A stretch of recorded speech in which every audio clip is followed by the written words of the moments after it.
SportsCenter. Cowboys' second-round draft pick Donovan Ezeraku has agreed on a 4-year, $10.1 million deal, of which 84% is guaranteed.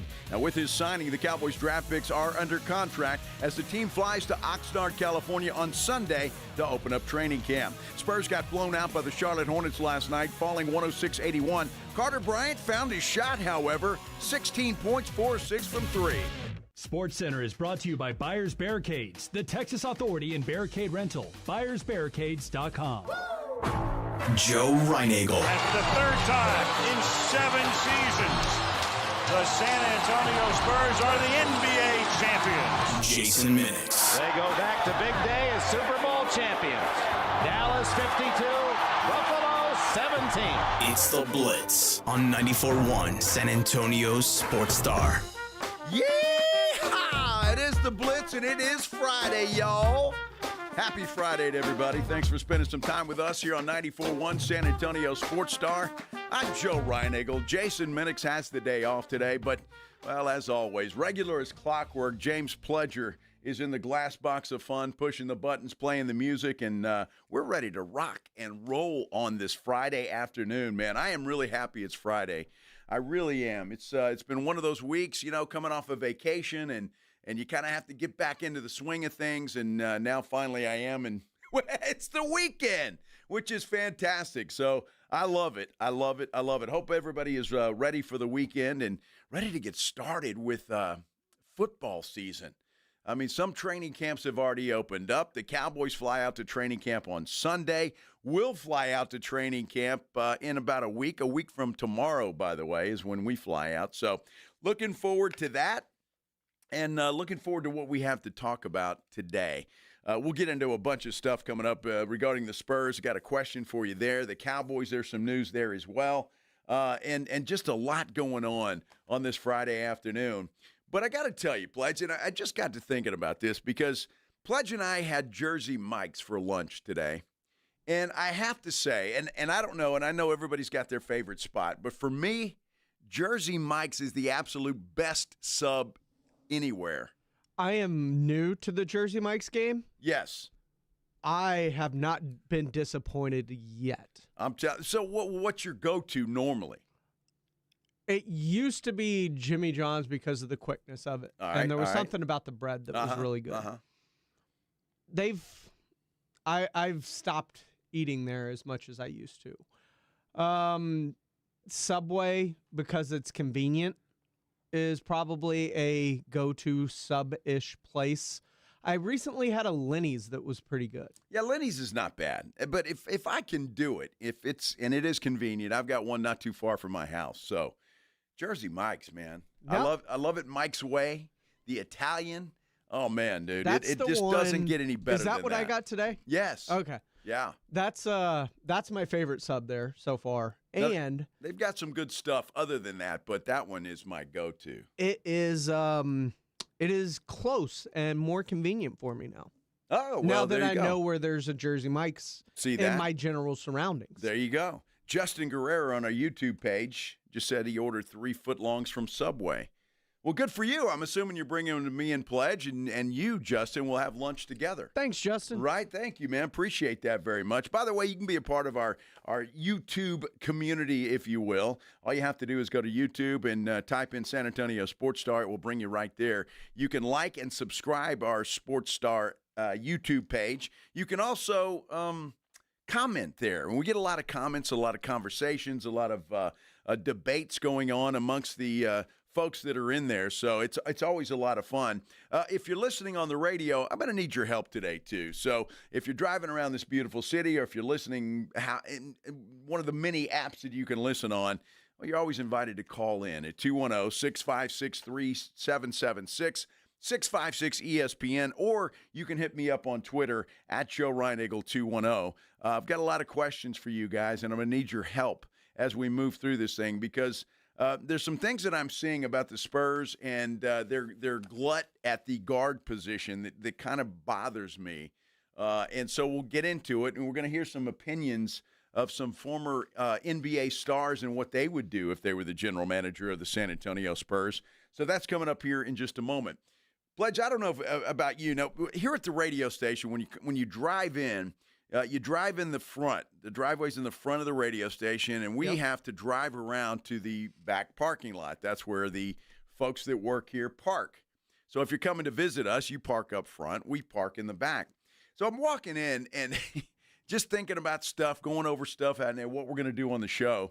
And I'm walking in, my head's down, right? Because I don't know, do most people walk with their head down?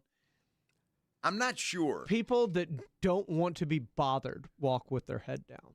Well, that Greg Shelton walks with his head down. I guess he's one of those. But there was nobody out there, so I wasn't worried about being bothered. But I'm walking in, and as I'm approaching the front porch or the back porch, as it were, I see a bunch of bird poo all over the parking lot there. Where?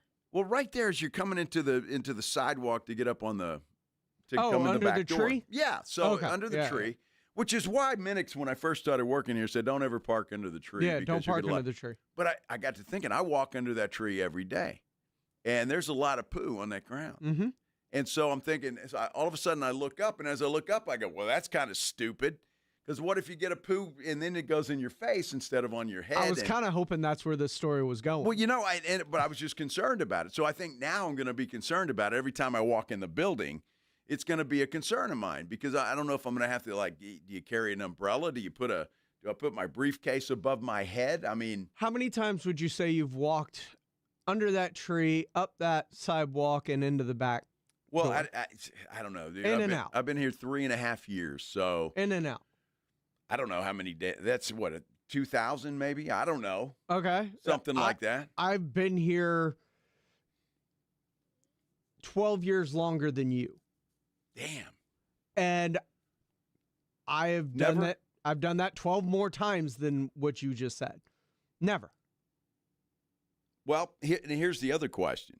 Because I've always heard that if a bird poops on you, it's good luck. Yeah, if it rains on your wedding, it's also good luck. Doesn't make you feel any better in the moment. Well, it doesn't. But, I mean, if you kind of look at it as a glass half full kind of guy, and a bird poos on you, and you're saying, well, that's hilarious. Thank you, Mr. Mockingbird. That was fantastic. Yeah. I'm gonna Because have when a I great think day. glass half full guy, I think Joe Reinagel. I'm just, thank you, Mr. Bluebird, Mr. Whatever Bird. That was great. I'm going to have a great day. But I would think, man, if that happened to you, it would be just the opposite, right? Damn, that bird didn't have to do that. Yeah, he did. Well, has that ever happened to you? The only time it's ever happened to me is at the beach. And one of those damn seagulls fly by, which are just rats with wings. And they eat so much crap that their crap is crap. I mean, it's just not good. Now, I will say, I do not think so far in my life that has ever happened to me. But you've got a couple of years on me, so I'm sure at some point before I die, a bird will poop on me. We ought to put that on your bucket list, Pledge. Oh, I mean, put that bird pooing on me on my bucket Well, list. I'm going to the beach next month, so. Well, there you go. I'm telling you, and that seagull turd will come out of nowhere. I mean, that thing it's like a dive bomber. Boom. How'd that go again? Yeah. It's kind of boom. Just like that. I mean, it's crazy. Yeah. So now I'm going to be mindful of it. And it's the first time in 3.5 years that I've thought about that. And really, it's the first time. And the only reason is because there is it's like a Target in the parking lot where there's just nothing but white. And it's bird poo and the tree is right. And so I'm going to be thinking about that. I know I am. Is this your way of telling our big boss that he needs to hire somebody to pressure wash the sidewalk? Well, I mean, if he wants to do that, I really don't give a damn if he does that or not. My main concern is the tree and walking underneath the tree. So you want him to cut the tree down? No, I don't know what the solution is for that. It's kind of like NIL. I want it fixed, but I don't really know what the hell to do with it. I don't know. It's like you and a 24-year-old? Yes. Wait, did I say that out loud? Now, wait, CD Nuts on our YouTube page. It says it's checking my math here. 2,000 days equals 3.5 years. I guess that's not right. So 365. I don't know. Do the math. No, not days. Not days. I said you've worked here how long? You said 3.5 years. Right. I said how many times back and forth, in and out, have you gone under that tree? Well, you said about 2,000. Well, you average twice a day. So that's about 2,000. I think that's exactly right. So, and I do it more than twice a day. But. Yeah. So it really doesn't matter. There's no, Art Garcia said, well, don't walk under the tree. Well, it's like, how else do I get out? The entire back is covered by a tree. Yeah, I don't have a choice. That is the worst spot of said tree. It's going to happen one day. I know it is, and it's going to happen, and I'm going to be joyful. I'm going to say, all right, it's going to be a great day. Tune in Mondays, guys. It's going to be great. We'll see if we'll see if it happens on the way out of here tonight. Fred Villarreal says the bird was aiming at your hair. Your luck out bird was a bad shot. Well, maybe, and I figure if the hair with all this stuff in it, maybe it would just bounce right off.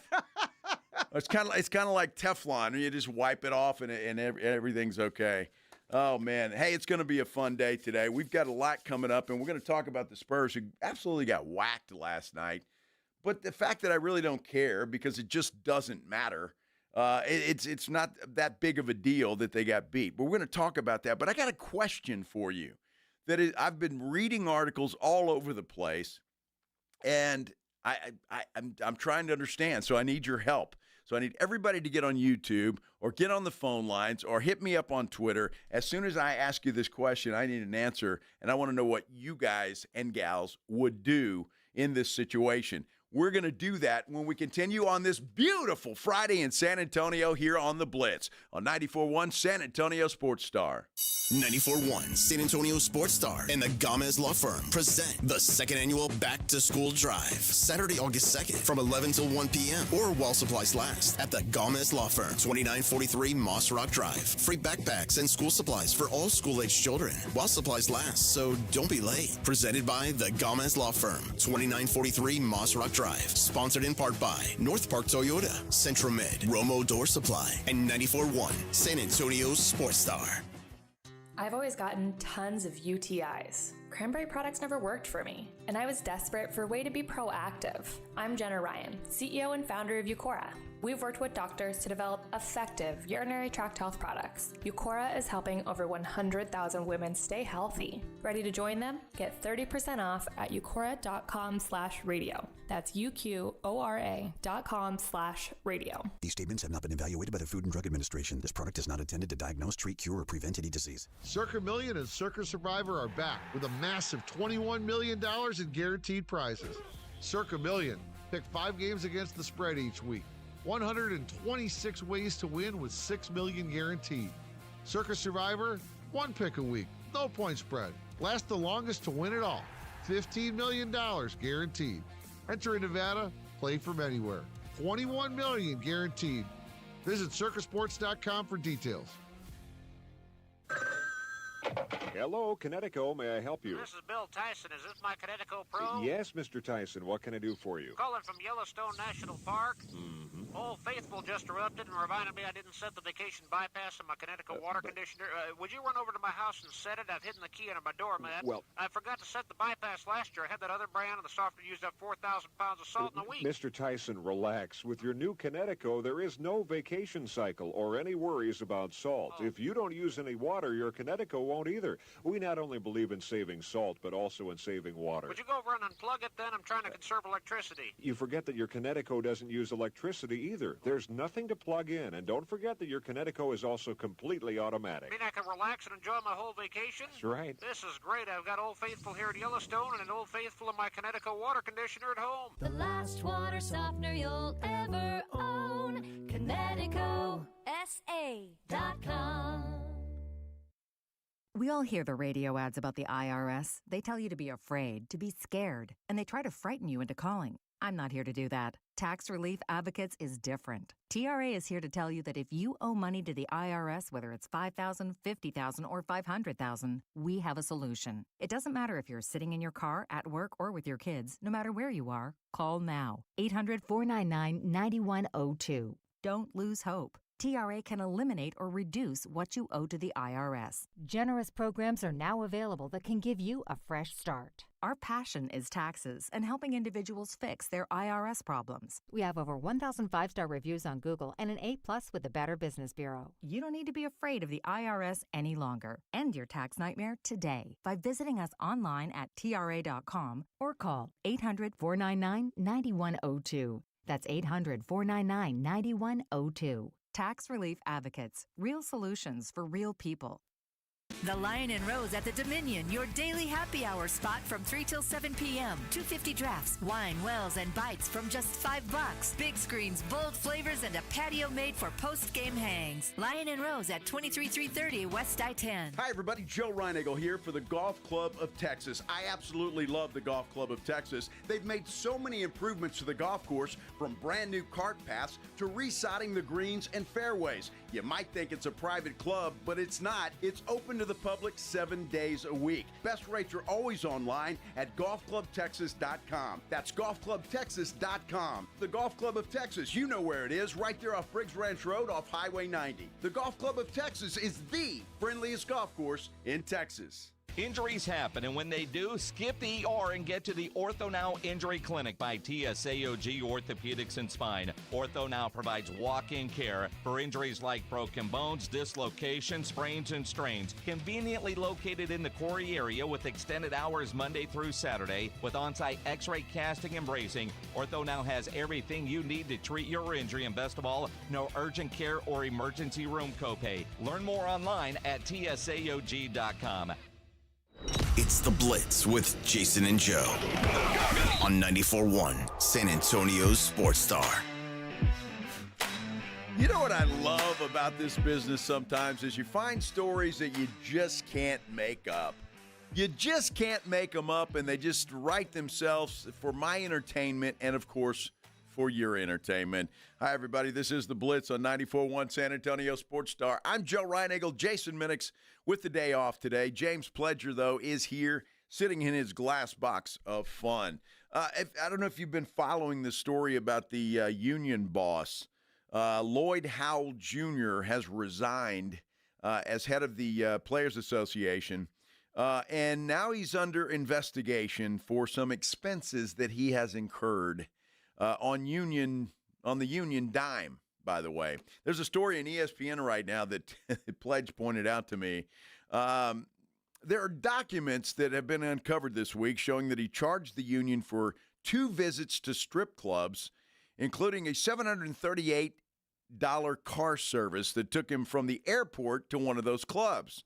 Market research. Yeah, well, that's kind of what I'm thinking. Is there something wrong with that? I'm not sure. Now, one receipt that was obtained by ESPN, according to this article, shows that Howell was picked up in a sedan by a car service at Fort Lauderdale International Airport on Thursday, November 2nd, 2023. He was picked up at 10:26 p.m. The car's first stop was a nearby Miami Gardens address where the driver was hired for 7 hours outside. Nearly 8 hours later, according to the story, at 6 a.m., the car dropped off Howell at his luxury condominium in Sunny Isles Beach. Now, a young union finance guy noticed that the charge was a little bit pricey. And so this worker Googled the Miami Gardens address and discovered it was Tootsie's Cabaret. Not Tootsie's. Tootsie's Cabaret. And according to this, it is 76,000 square feet. This Tootsie's Cabaret bills itself as the world's largest strip club. Fully nude, #1 rated. Well, at least it's #1 rated. Well, and fully nude, and 76,000 square feet. It takes you 7 hours to get around the place.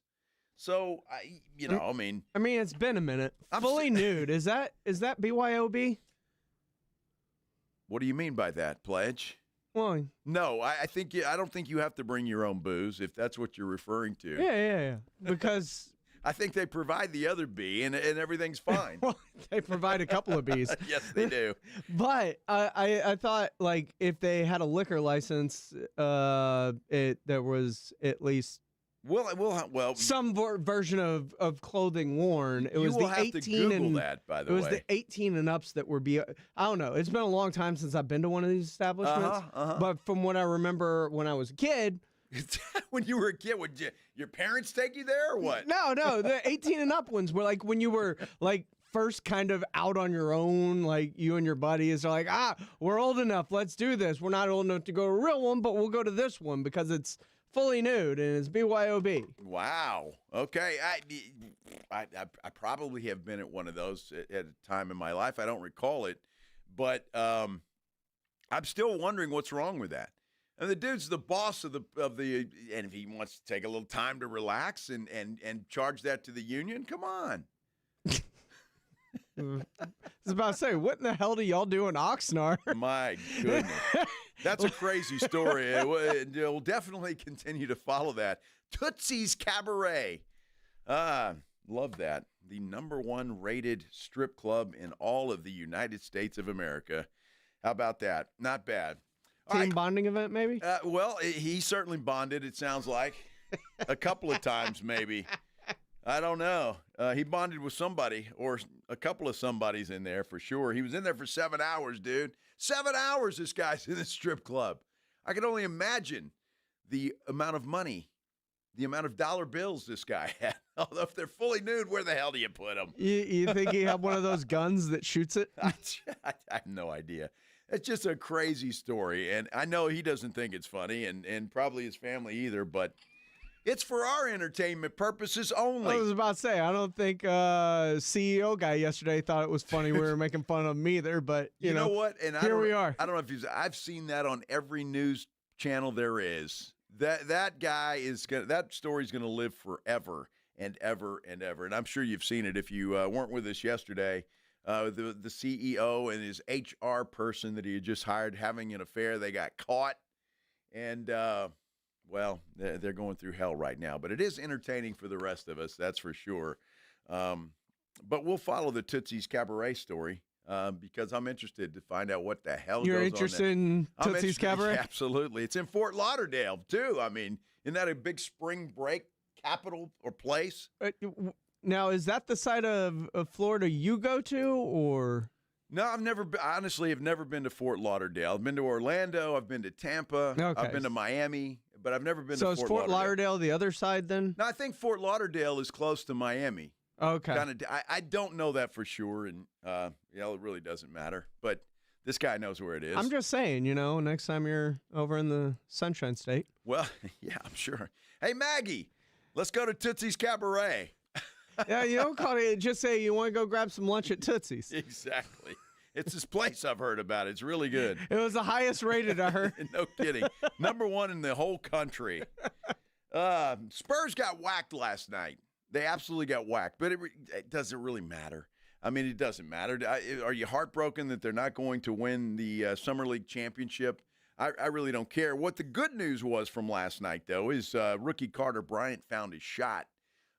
We've all seen glimpses and segments of his defense, and that's been pretty good, but he has not been able to find his shot. Last night he did. He scored 16 points. He was 6 from 9 from the field, 4 of 6 from the three-point line, and so that's good news. And I'm happy for him, and I hope he continues to improve like that, although he's only got one more game to play in the Summer League. That's tomorrow night against Detroit.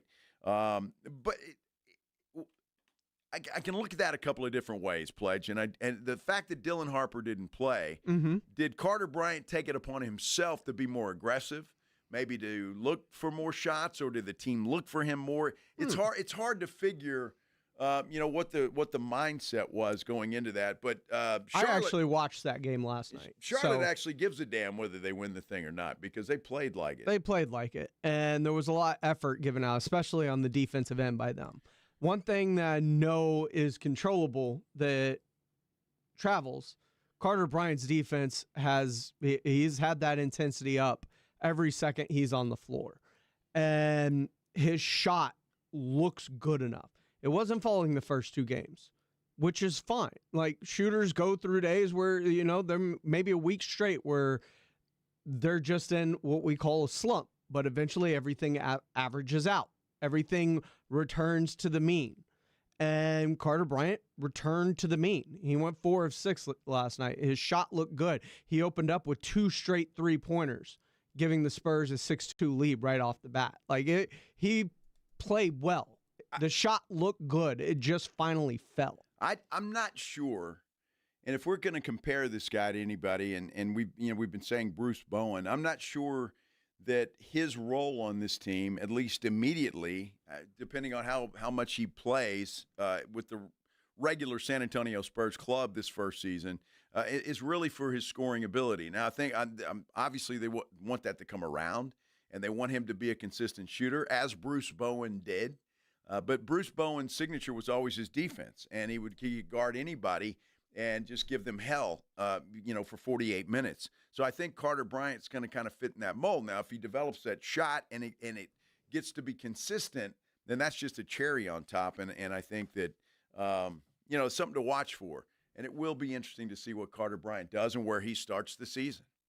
I brought it up to you a while back while Jason was out. If he carves out a role, it's going to be a lot like Kawhi did his rookie year. It's because he's a role player coming off the bench, likely, limited minutes, but he's going to be defensive first, and if you're open, take the shot. That's going to be his role on this team. Kind of a Bruce Bowen role. He'd stand in that corner, and if the ball came to him, he'd shoot it, and he'd knock it down. So we'll see how they use them. Here's the question, though. Yep. We've been talking about this since the Spurs drafted Dylan Harper. That they've got 3 guys now that are basically the same guy in a lot of ways. They need the ball. They're facilitators, right? They run the show. All 3 of those guys. Now Stephon Castle, I think, will adjust to more of a 2-guard situation, but he can play point guard as well. So you've got Dylan Harper and you got De'Aaron Fox. The decision for the Spurs, and that's coming up pretty quick. As of August 3rd, they can actually sign De'Aaron Fox to an extension. Now, I wake up this morning, and I'm looking through articles, and just as you go through things, and I see an article, I see an article that says the Spurs have a big decision to make, and they can't screw it up like the Sacramento Kings did. And I'm like, actually, the headline of this article from Air Alamo is Spurs driving toward identical failure that destroyed a franchise's future. And as I read the story, it's like, well, the Kings had De'Aaron Fox. They also had Tyrese Halliburton. They chose to trade Tyrese Halliburton and get, Sabonis? Domantas Sabonis. Domantas Sabonis. And I guess that we see what Tyrese Halliburton is. The article says he's a top 10 player. I disagree. I don't think he's a top 10 player necessarily. He's not even close. So he's certainly not underrated or overrated, though. I will say that, as that poll suggested some time ago. So basically, they said that they chose to go with Fox over Halliburton. And according to this article, and the opinion of the writer, is that was a mistake for the Sacramento Kings, and that they made the trade, and it kind of messed them up for the future. Well, I'm sorry. After they made that trade, did that team not become like the second team in the Western Conference a few years ago? Well, and Mike Brown won Coach of the Year, if I'm not mistaken, as well. So, look, here's the question that I've been teasing this whole time that I wanted to ask you, because I have seen so many articles that say, De'Aaron Fox, why extend him? We need to get rid of him. We got Harper now. We've got Castle, that we don't need Fox. And I'm going, that's kind of weird, because the Spurs went out and wanted Fox. Fox wanted to come here. The other headline that's been going around is, if the Spurs knew that they were going to get the number 2 pick in the draft, would they have made the trade for De'Aaron Fox? And I'm like, well, that's kind of weird, because obviously the Spurs didn't know they were going to get the number 2 pick in the NBA draft. Whole point of a lottery. So they made the trade that they thought would help them maybe immediately to pair Fox with Wemby. Unfortunately, things didn't work out on that front, but that would give them their point guard of the future. So my question is, what would you do? Put your GM hat on right now. What would you do with De'Aaron Fox? Would you give him a max extension, which he is due for? Would you try and negotiate something else with De'Aaron Fox that would maybe, I don't know, be a little bit shorter and maybe easier to get rid of if that's the case? Or are you in the camp that I'm in, and I'm not sure if Pledge is in this camp or not, but I'll let him speak for himself, that you know what you have in De'Aaron Fox. We think we know what we have in Dylan Harper. He looks like he's going to be a stud. Every indication is that he's going to be a stud. But guess what? We just don't know, do we? And we know with De'Aaron Fox. I'm not saying get rid of Harper. I'm not saying that at all. But what I'm saying is, why would you get rid of a proven commodity for what could be considered a gamble? I mean, look, and I'll just go back in a very short amount of time. Scoot Henderson. Yep. Right? If it weren't for Wemby, this guy'd be the number one pick in the draft. Well, could it be a circumstances? I don't know. It possibly is. He's in Portland. That team hasn't been very good. And they just brought in a new point guard. And, well, they won't play this year. But, yes, they did that in Dame Lillard. So, look, all I'm saying is I hope Dylan Harper's everything we think he's going to be and that people project him to be. But he has not played 1 second of NBA basketball. The Summer League does not count, folks, okay? It just doesn't. The talent that he's going to face when he steps on the floor in the Frostbank Center or anywhere else is going to be 3 times the talent that he faced in the Summer League. Mm-hmm. It's going to be, okay? So my question is, what do you do? Put your GM hat on. I want to hear from you. If you're on our YouTube page, go there, San Antonio Sports Star. That's what you search. Like and subscribe to our San Antonio Sports Star YouTube page. We would appreciate that. You can get me on Twitter at Joe Reinagle 210. And you can also give us a call the old-fashioned way. The phone lines are open, 210-656-3776, 656-ESPN. You play Brian right. Will you do that? Think about it, because first we're going to visit with our old friend RJ Ochoa. He's going to join us next when we continue here on The Blitz on 94.1 San Antonio Sports Star. It's the Morning Huddle with A.J. Hoffman and Rob Thompson.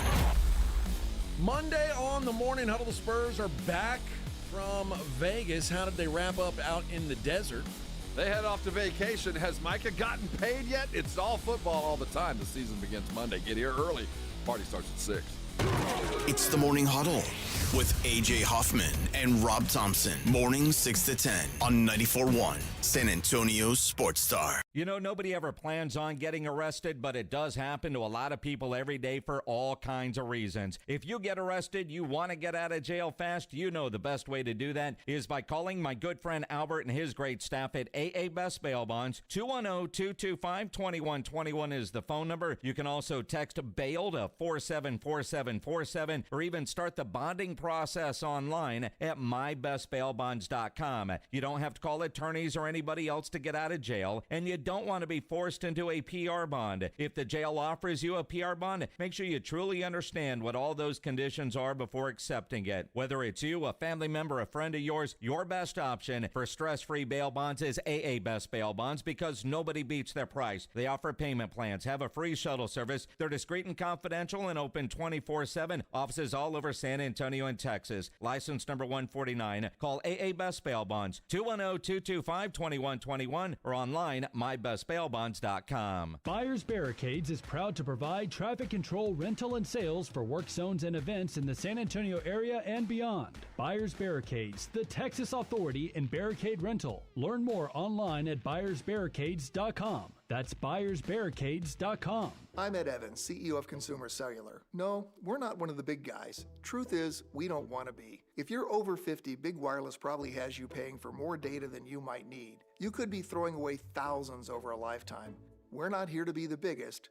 We're here to bring you something we believe is better. Our plans start at just $20. You'll get the same fast nationwide coverage without the big wireless bill. Call 1-888-FREEDOM or visit consumercellular.com/facts. Plans include $5 credit for auto pay and e-billing. See site for additional facts. $5,000. That's the average amount of money people in the U.S. are now spending on gas in a year. $5,000. That's crazy. If you drive, you have to download Upside, the free app that gives you cash back every time you get gas. That's right. You can earn real cash back with Upside just by buying the gas you're already buying. You can literally start earning cash back today. I use Upside every time I fill up, and top users make $200 to $300 per month. You're putting gas in your car anyway. Why not get real cash back? If you like free money, download Upside. I'm saving the cash I earn from using Upside to help pay for a vacation later this year. Download the free Upside app now to earn cash back every time you buy gas. Use promo code STEER25 to get an extra 25 cents per gallon on your first tank. You can cash out anytime right to your bank, PayPal, or a gift card for Amazon and other brands. Just download the free Upside app and use promo code STEER25 for a 25 cents per gallon bonus on your first tank. That's code STEER25 for a 25 cents per gallon bonus. Calling all snack MVPs, it's time to huddle up with Southern Recipe Small Batch Pork Rinds, the low-carb, high-protein snack with a flavor-packed crunch. From sea salt and cracked black pepper to hot honey, sweet barbecue, and more, these bold bites are ready to tackle your crunch time cravings. Find your flavor playbook at H-E-B and make every bite count. Because when it's crunch time, there's only one snack you need on your team. Southern Recipe Small Batch. Looking for a place with character, cold drinks, and real Texas charm? Pull up a chair at the Lion and Rose in the Dominion. This local favorite, run by the Tharp family, serves up Southern hospitality, military pride, and seriously good food. Happy hour daily from 3 till 7 p.m. with $2.50 drafts, select wine, wells, and mimosas. Plus, tasty bites from just $5. Big screens, bold flavors, and a patio made for post-game hangs. Now open at 23330 West I-10. The Lion and Rose. Guys, it's summertime. Carbox got you covered with summertime beers. Whether it's the Love Street Blonde Kolsch Ale, the Rhubarb, which is their latest Fun Series beer, or a Ziegenbach, Crawford Bach, whatever you're looking for, there's something for everybody's taste in Carbox lineup. Check them out at all your local stores. School's out, summer's in, and that vacation countdown is officially on. But what about your four-legged MVP? Bluebonnet Bunk and Biscuit in Selma has your furry family member covered. Daycare, boarding, grooming, and training, they've got it all. They're built for your pet's health, happiness, and tail-wagging good times. If you're in the military, your teacher, or your first responder, they've got barking good exclusive discounts. So go ahead, book that trip, hit the beach, crush your summer plans. Bluebonnet Bunk and Biscuit has your pet in good hands, because home away from home isn't just for humans. Bluebonnet Bunk and Biscuits in Selma.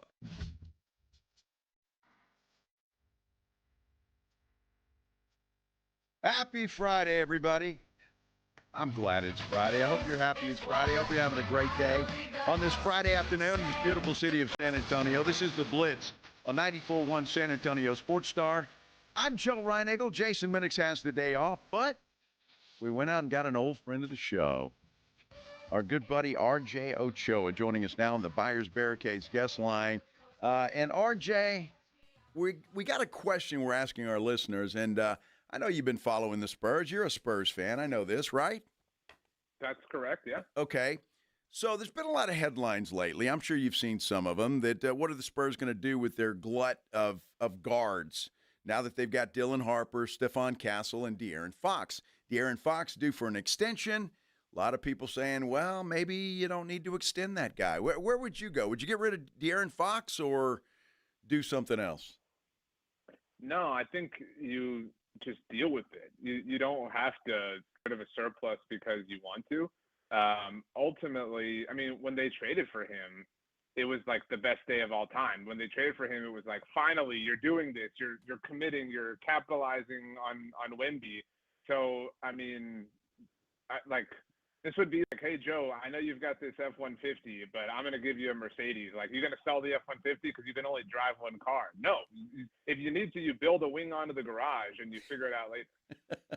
Well, that's the question we're having. I only bring it up today is because I'm seeing these articles that are just, Spurs can't make a mistake with De'Aaron Fox the way Sacramento did, and yada, yada, yada. So we'll get into that. So speaking of not committing, the Dallas Cowboys, very uncommittal with one Micah Parsons, and he seems to be getting frustrated with this whole thing. I don't know anyone who isn't frustrated with it. Like, unless you are, Jones, I don't know how you can have any opinion other than that this is way more down the rabbit hole than anybody ever wanted to get. And what's more is we all knew this and felt this way about Dak and CD and those deals. And we specifically said, you better not do this. We better not get to training camp and you're doing this BS again. And here we are, 2 days out from reporting, you guys, whatever, a week out from reporting, and it's here. There is no logic, Joe. There's none. Like, there are times where people will say things like that, and there's actually a little bit of logic, right? Like, say somebody wants to trade De'Aaron Fox. You can make a logical argument why that's the case. You cannot. There's not a logical justification that any person can conceive that justifies doing it this way. Visiting with RJ Ochoa, blogging the boys. And, RJ, look, we know this is kind of Jerry's MO, or at least it has been lately. Dak Prescott, CeeDee Lamb, now Micah Parsons. And the list is going to go on and on, I have a feeling, because there's some other guys that will come up next year. We know Jerry does this. The question is that I can't figure out sometimes, and we talk about it, but is why? Why does Jerry do it this way? Do you have any clue? I like to think of questions like this in a way that my dad used to ask me when I was young and would do or defend something stupid. He would say, okay, if you were a lawyer in a court of law and you had to defend this, right? Like if I was getting paid to defend this line of thinking from the Cowboys, the best things that I can come up with are, one, they're incompetent. That's it. Like that's one of the options. Like truly, that they just truly do not understand something that is this bare bones, basic common sense. That's idea number one. Idea number two is that they are in it for the attention. They're in it for the clout, and they are fine. They are fine signing clout to a certain amount of salary cap space every year. If it costs $5 million more to drag it out this way, but they were leading First Take every day, it was totally worth it to them. That is strange because they're going to have that clout no matter what. But again, we're trying to make sense out of nothing here. And the final idea, again, and I find this to be preposterous, but other people who understand business things more than I do have suggested it, is that they're cash poor, that while they have all this amassed worth in life, they don't have the liquid cash assets for signing bonus money, and so they're putting it off until, they can rob Peter to pay Paul. Again, I find that to be insane, but we're at a place where you have to consider some things to try to justify their way to going about this.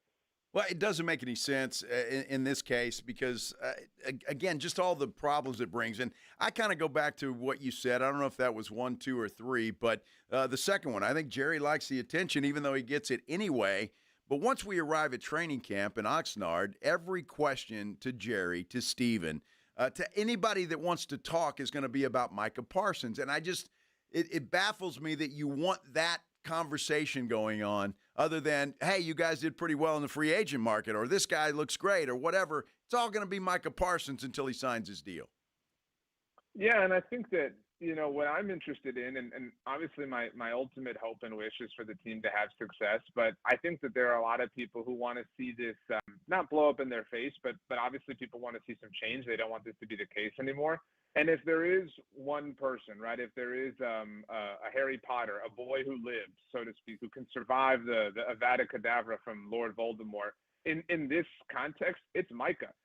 Look, I love Dak, I love CD, and I think they're phenomenal players, but they're not the outspoken personality that Micah is, right? Micah is a very different person, and I always thought it was silly, and I know we talked about this in New Orleans, how they were saying, oh, we want to see Micah be a leader. We want to see Micah do this offseason. I always thought that was stupid because he literally showed up all of last year. At any point last year, he could have held out. He could have really pressed on the team not having the Dak or CD situations taken care of and really manipulated that to his advantage. So this idea that now was the time to prove it was already a level of misunderstanding to me. But my point is, I mean, if Micah wants to make this difficult, I believe he has the potential in a way that other players don't to make it particularly difficult because of the platform he's built for himself, because of his magnetic personality. And he doesn't seem interested in that, to be clear. But I would kind of like to see it because these antics have to stop. They benefit nobody, and they only hinder the overall team building abilities they have. Well, that's exactly right. And Mike has said the same thing, which I did learn something, by the way, RJ. I didn't know The Undertaker had a podcast. So I was blown away by that. Like, wait a minute, he's on what? With who? So that was kind of fun. Well, I mean, the craziest thing about that to me is in 30 seconds in, that clip, The Undertaker, to be clear, we're talking about the professional wrestler. The Undertaker understood this concept more than the Cowboys front office, right? Like The Undertaker was like, yeah, it makes sense. They would pay. And Micah's even out here saying like, dude, pay me less. Like pay me when it's cheaper for you. Like, and that's what I think we feel this way about different athletes on different teams. Like it's so frustrating because Micah can't be the GM, right? But he even understands this and is willing to work and willing to also do what he has to for himself individually. It's absurd, and that's why again you have to consider the possibility that it is for attention or that they don't have the cash or whatever, blah blah blah. But they're playing with fire. TJ Watt got his deal already, and it would not shock me if we get to a place where Trey Hendrickson gets paid or Max Crosby gets paid, and they up the price even more. Well, it wouldn't be surprised. It's already cost him a ton because if they would have done this last year, it would have been a hell of a lot cheaper for Jerry and all of that. Now, the good news is RJ Ochoa, managing editor of Blogging the Boys, who is joining us here on the Blitz on 94.1 San Antonio Sports Star. All the rookies are signed, and they'll be ready for camp. So Ezra Raku got his deal, 4 years, $10 million. At least that's something. Can we look at a glass half full? I think I get painted often as somebody who only criticizes the Cowboys, but I think they deserve their flowers here. I think we should all be really mad at Pledge and his Houston Texans for complicating this for everyone. But to the Cowboys' credit, the moment the straw broke the camel's back, right? The moment the bow broke and the baby fell, right? And second-round players were suddenly no longer signing for fully guaranteed contracts, they moved, they acted, they got this done. And that's why, again, we understand that they're not incompetent, they're not foolish, they're not idiots. They know what's at play here. And that's what's kind of pathetic to me is like, if these are your little tricks to generate attention, I mean, they're really sad. Like we all know them, like you're going to walk out and saw the lady in half. No way, dude. We've never seen that before. You know what I mean? And so, kudos to them for getting Donovan taken care of. Thankfully, he won't have to miss any training camp time, but just apply that same disposition to everything else you do. Yeah, that would be a good idea. Now, I was kind of surprised, I guess, that Trayvon Diggs fined $500,000 for, I guess, not showing up enough and rehabbing enough there at the Star in Frisco. What'd you think of that? I don't know if I've ever told you this, Joe, but I live my life by something I call the purple pants rule. And if when the radio station hired you, they gave you a contract, said, hey, we're going to pay you the $1 billion that Joe gets paid to host this radio show with Jason. You can do all this, but you can't wear purple pants to work on Wednesdays.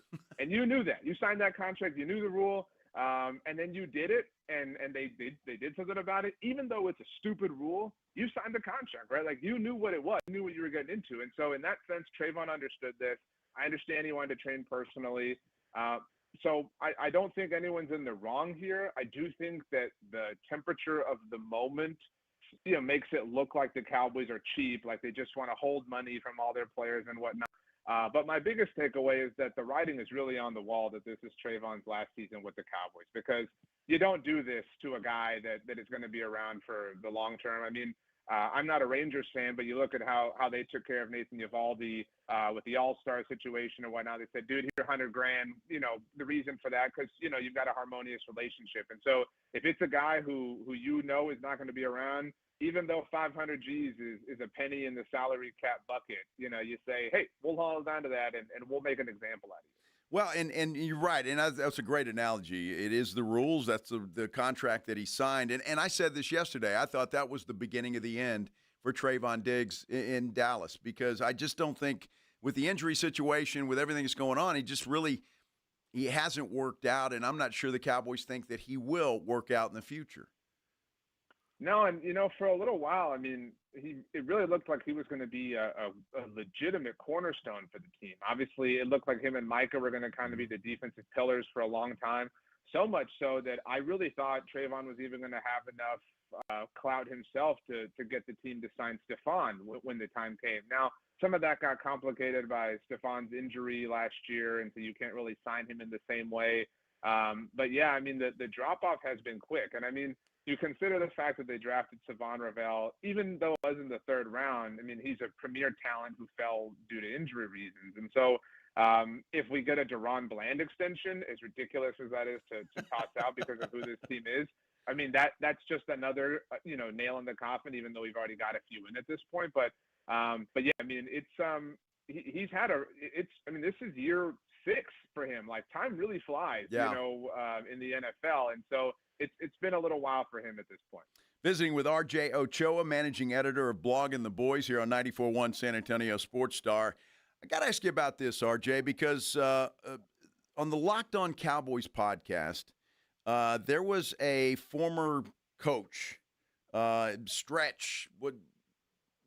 I can't remember his name right off the top of my head, but he's saying that he's heard from coaches that say Jaden Blue is lazy. Have you heard this? And if you have, what are your thoughts on this? I don't mean to take any shots at Glenn Smith. That's it. I'm assuming his legal name, but I like Stretch personally. But I don't know if you've seen, Joe. You're obviously busy in the last 30 minutes or so. Jaden took to Instagram and shared a comment. He said, LMAO, which I don't know if you know what that is. Yes, I do. Yes. Okay. LMAO, taking time out your day to make fake article about me for attention. This whole thing, again, with all due respect to Mr. Stretch, smelled a little stretchy. And so it's unfortunate for Jaden that he seemingly got caught up in the crosshairs of it all a couple of days before training camp begins. But, I guess the best way to answer that is to say we didn't take it seriously enough to consider any material at Blogging the Boys based around it. Ah, okay. Well, this we heard from Glenn Stretch Smith, and he said this on a podcast. And again, I don't know. Jaden Blue, I know, wasn't lazy at the University of Texas. I can't imagine that he would be in Dallas, but we'll continue to follow the story. I just was curious what you thought about that, because obviously the Cowboys think highly of Jaden Blue. And he could be a premier piece of that running back room. All hypothetical accusations aside, I don't know how much I agree with that, just because while he was electrifying in Austin, he doesn't have the physical size to hold up at the NFL level. I think we all kind of know and understand that at this point. Wait a minute. RJ, hold on a second. Well, then why in the hell has Deuce Vaughn been on this roster for 3 years?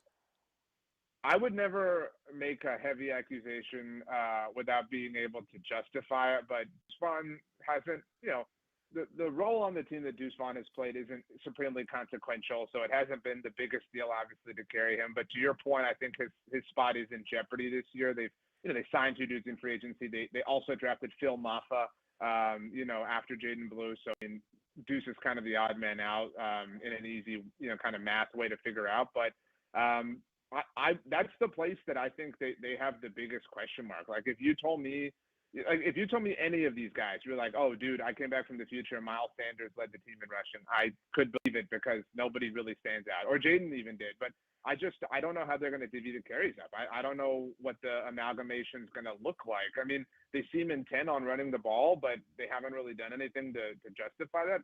I would also believe if you told me, dude, I came back from the future and, the guy who led the team in carries or rushing yards wasn't on the team when you were talking to Joe on the Blitz on Friday, July 18th. They signed him during training camp. It's the one area where, they might want to kick the tires and do an assessment after the first wave of camp or so. But right now it's a huge question mark. And I think that Jaden will play a role. I just don't know that he's an every down player at this point in his career. And I totally agree with that. And if that's what I implied, it's not. I think he's a third down guy, if anything. I think out of the backfield, maybe short passes, whatever the case may be, in that role. But just with his speed and quickness, I think he would be good in that role, and that's why I think he will make the team. I like Javonte Williams, quite frankly, and I think if this guy has recovered and can return to some form that he started with in Denver, I think this guy could emerge as your lead running back. Well, that makes me happy because we're at the time of year where I pay a lot of attention to Joe Reinagel's Twitter feed because when somebody gets your kiss of approval, I mean, Jake Ferguson owes his life to you. He dude. does. I mean, you know what I mean? Absolutely. So I want to know, I want to see you out there like hands on knees, you know what I mean, watching them run through these drills, and then I want you to get in the lab and come out and say, all right, I've decided. My instinct was right. Javonte Williams or Miles Sanders impressed me, or his size be damned. This is going to be Jaden Blue's opportunity. Well, it's Javonte Williams, so write it down now, RJ. So you know at the end of the season when he leads the Cowboys in rushing, you say, yeah, that Joe, he's a pretty smart fella. I got to talk to Jake Ferguson, by the way. I mean, he's making me look bad the way he played last year. I need a much better season out of him this year. He's he's a popular guy. His better half is quite popular as well. Yes, she is. He's got a lot going on, but he was hurt last year. Remember, I bet you if you do seriously talk to him, I would be curious to understand how much that knee issue he suffered in week 1. I would believe that it just never got right. You know what I mean? Like you have that happen the first game of the year and then just kind of left-footed the whole way, and then Dak gets hurt and Jake's fighting with the fan hose, you know what I mean? It just never, ever reached equilibrium. It's a contract year for him. So it's going to be a busy time for Jake Ferguson. Well, I hope he has a good year. And then next year, guess what? We're talking about Jake Ferguson holding out of camp because the Cowboys won't pay him. So we'll do that. RJ, it's always a pleasure, my friend. Always a pleasure. Thanks for making some time for us here. Joe, you are my 8th favorite person in the world. So anytime I can talk to somebody in the top 10, it's a thrill. I hope you have a fantastic weekend and that you eat something delicious before it's over. Well, that's a pretty good bet, my friend. I guarantee you that will happen. RJ Ochoa, managing editor of Blog and the Boys, joining us here on the Blitz. And, of course, all of our guests appear via the Buyers Barricades guest line. Buyers Barricades provides traffic control, rental, and sales for San Antonio and beyond. Online at buyersbarricades.com. RJ Ochoa, always a wealth of wisdom, that's for sure, when it comes to the Dallas Cowboys. I want to get back to the De'Aaron Fox story. We're going to do that when we come back here on 94.1 San Antonio Sports Star. Riding home with the Blitz. Afternoons 2 to 6. KTFM Floresville. And everywhere at sasportstar.com.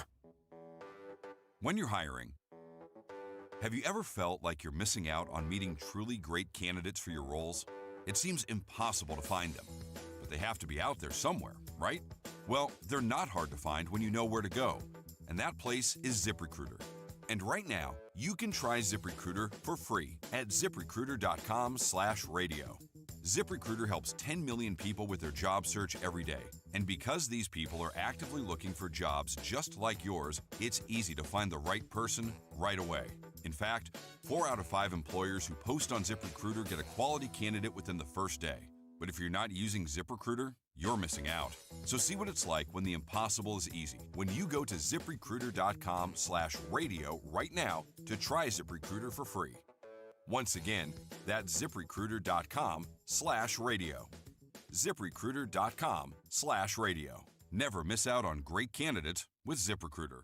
We all hear the radio ads about the IRS. They tell you to be afraid, to be scared, and they try to frighten you into calling. I'm not here to do that. Tax Relief Advocates is different. TRA is here to tell you that if you owe money to the IRS, whether it's $5,000, $50,000, or $500,000, we have a solution. It doesn't matter if you're sitting in your car, at work, or with your kids. No matter where you are, call now. 800-499-9102. Don't lose hope. TRA can eliminate or reduce what you owe to the IRS. Generous programs are now available that can give you a fresh start. Our passion is taxes and helping individuals fix their IRS problems. We have over 1,000 5-star reviews on Google and an A+ with the Better Business Bureau. You don't need to be afraid of the IRS any longer. End your tax nightmare today by visiting us online at TRA.com or call 800-499-9102. That's 800-499-9102. Tax Relief Advocates. Real solutions for real people. It's back to school season, and Clorox is donating 2 million disinfecting wipes to classrooms across America. Because back to school means things can get a little bit messy. Just ask second grade teacher Mr. Torres. Put me and just one Clorox wipe on a team, we can take on crayon smudges, sticky fingerprints on every surface, sneezes on the door handle, juice box explosion by the sink, snack crumbs, and don't even get me started on the bathroom passes. Clorox disinfecting wipes, teacher's #1 wipe. Think about it. Bathroom passes. Clean feels good. Based on unit sales data. Prescriptions require an online consultation with a healthcare provider who will determine if appropriate. Restrictions apply. See website for details and important safety information. Price varies based on product and subscription plan. Hey guys, let's talk ED because millions of men experience it. But not everyone can access or afford treatments like Viagra. Hims can help. Through Hims.com, you can access a full range of treatment options for ED through a 100% online process. To start your free online visit and save up to 95%, go to Hims.com/joy. HIMS.com/JOY. San Antonio's Sports Center. Well, the second round of the Open Championship continues today, and guess who's in the lead? One Scotty Scheffler has a one-shot lead as we go. They're just about ready to wrap up round 2. Dallas Cowboys second-round draft pick Donovan Izaraku has agreed to a 4-year, $10.1 million deal. 84% of that is guaranteed. With that signing, the Cowboys have all their draft picks under contract as they head to training camp. Joe Reinagel. That's the third time in 7 seasons the San Antonio Spurs are the NBA champions. Jason Minix. They go back to big day as Super Bowl champions. Dallas 52, Buffalo 17. It's the Blitz on 94.1 San Antonio's Sports Star. Oh, happy Friday, everybody. It is Friday here in San Antonio, Texas, July 18th. It's my brother's birthday, Pledge, today. I think he's 85 today. I'm not sure exactly how old he is, but I'm kidding. I was about to say, were you 84 then? I'm actually the older brother, so I'm 87. So that's how it goes. No, but happy birthday to Randy if he's happens to be listening out there anywhere. And thank everybody for listening. We appreciate it here on 94.1 San Antonio Sports Star. I am Joe Reinagel. Jason Minix has the day off today, but James Pledger is here in the glass box of fun, pushing the buttons and playing the music and doing all of that kind of stuff. What a day it has been, because we started out the show and then we had R.J. Ochoa's schedule. But the question of the day, and I want everybody to chime in on this, however you want to do it, whether it's on our YouTube page, San Antonio Sports Star. You can comment there. If you want to go to the phone lines, you can do that as well. And we're about to go to you, Brandon. I appreciate you hanging on. But the question is, what do the Spurs do with De'Aaron Fox? He's due for an extension. But you drafted Dylan Harper. So I've seen headlines that say, Spurs brass, if you knew you were going to draft Dylan Harper, would you have made the trade for one De'Aaron Fox? And now that you have, don't overpay him and screw up the whole works. So that's kind of the question that we're looking at, and I bring it up just because of some of these things that I've seen and some of the articles that I've read. So I want to know your thoughts on this thing. On our YouTube page, there's been a lot of comments about, hey, we got to keep Fox because right now, arguably, he's the best player on the team. Now, we do have that Wemby fellow, but those two do not have any kind of they've gotten to no rhythm together. And so that's a problem, and I think I'd love to see those two play a full season together. But what do you think? Play general manager for just a moment and let us know. 210-656-3776, 656-ESPN. Let's go to the phone lines and go to Brandon. Brandon, I appreciate you hanging on so long, my friend. What's on your mind? Yes, I'm going to chime in about the Fox deal. I think the Spurs are actually in a really good position because they can sign Fox to about a 3 to 4 year deal to allow Harper to have his growth stage in the league because the talent will be better.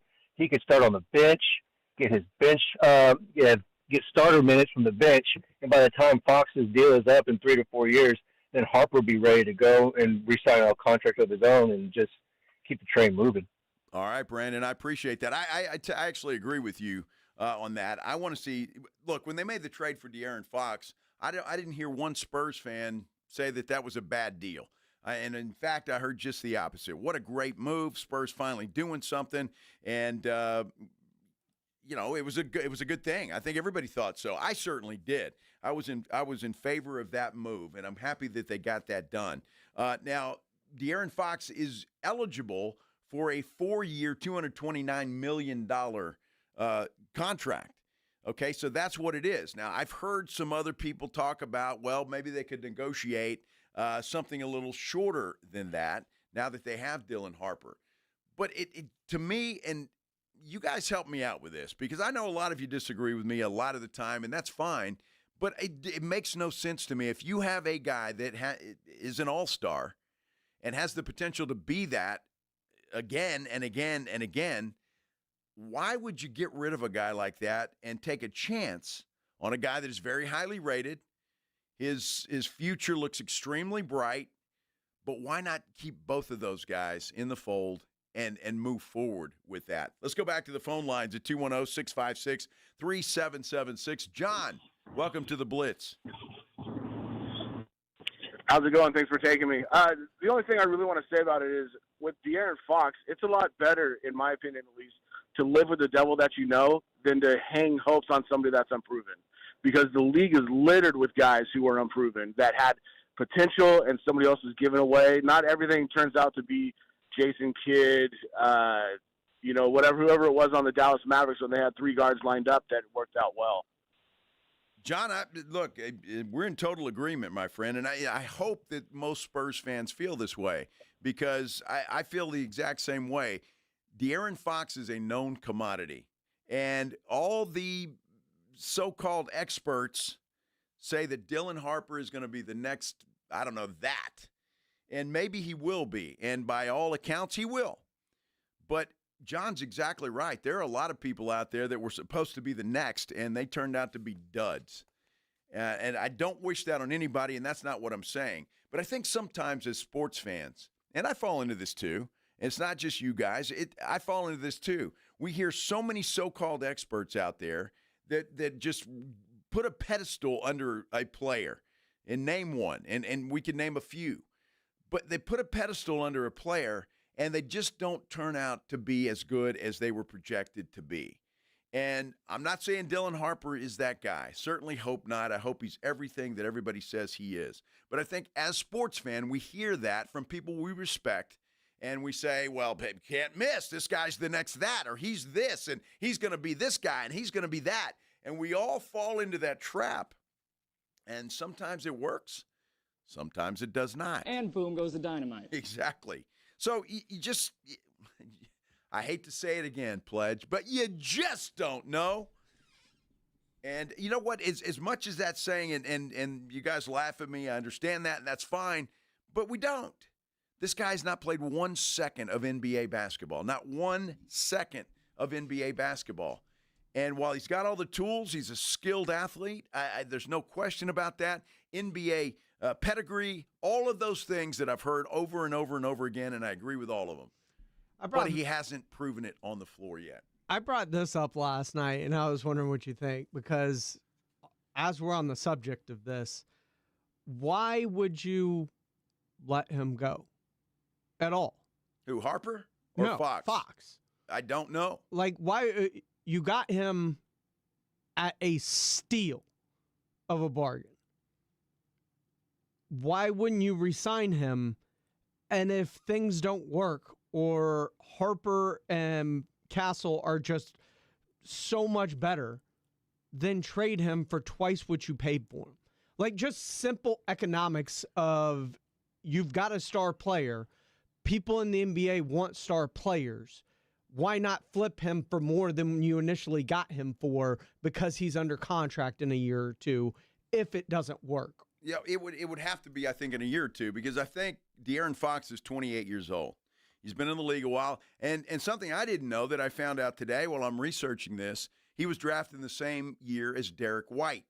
Same exact year. So those two guys are the same age. Not to mention the fact that Dylan Harper's 19 years old.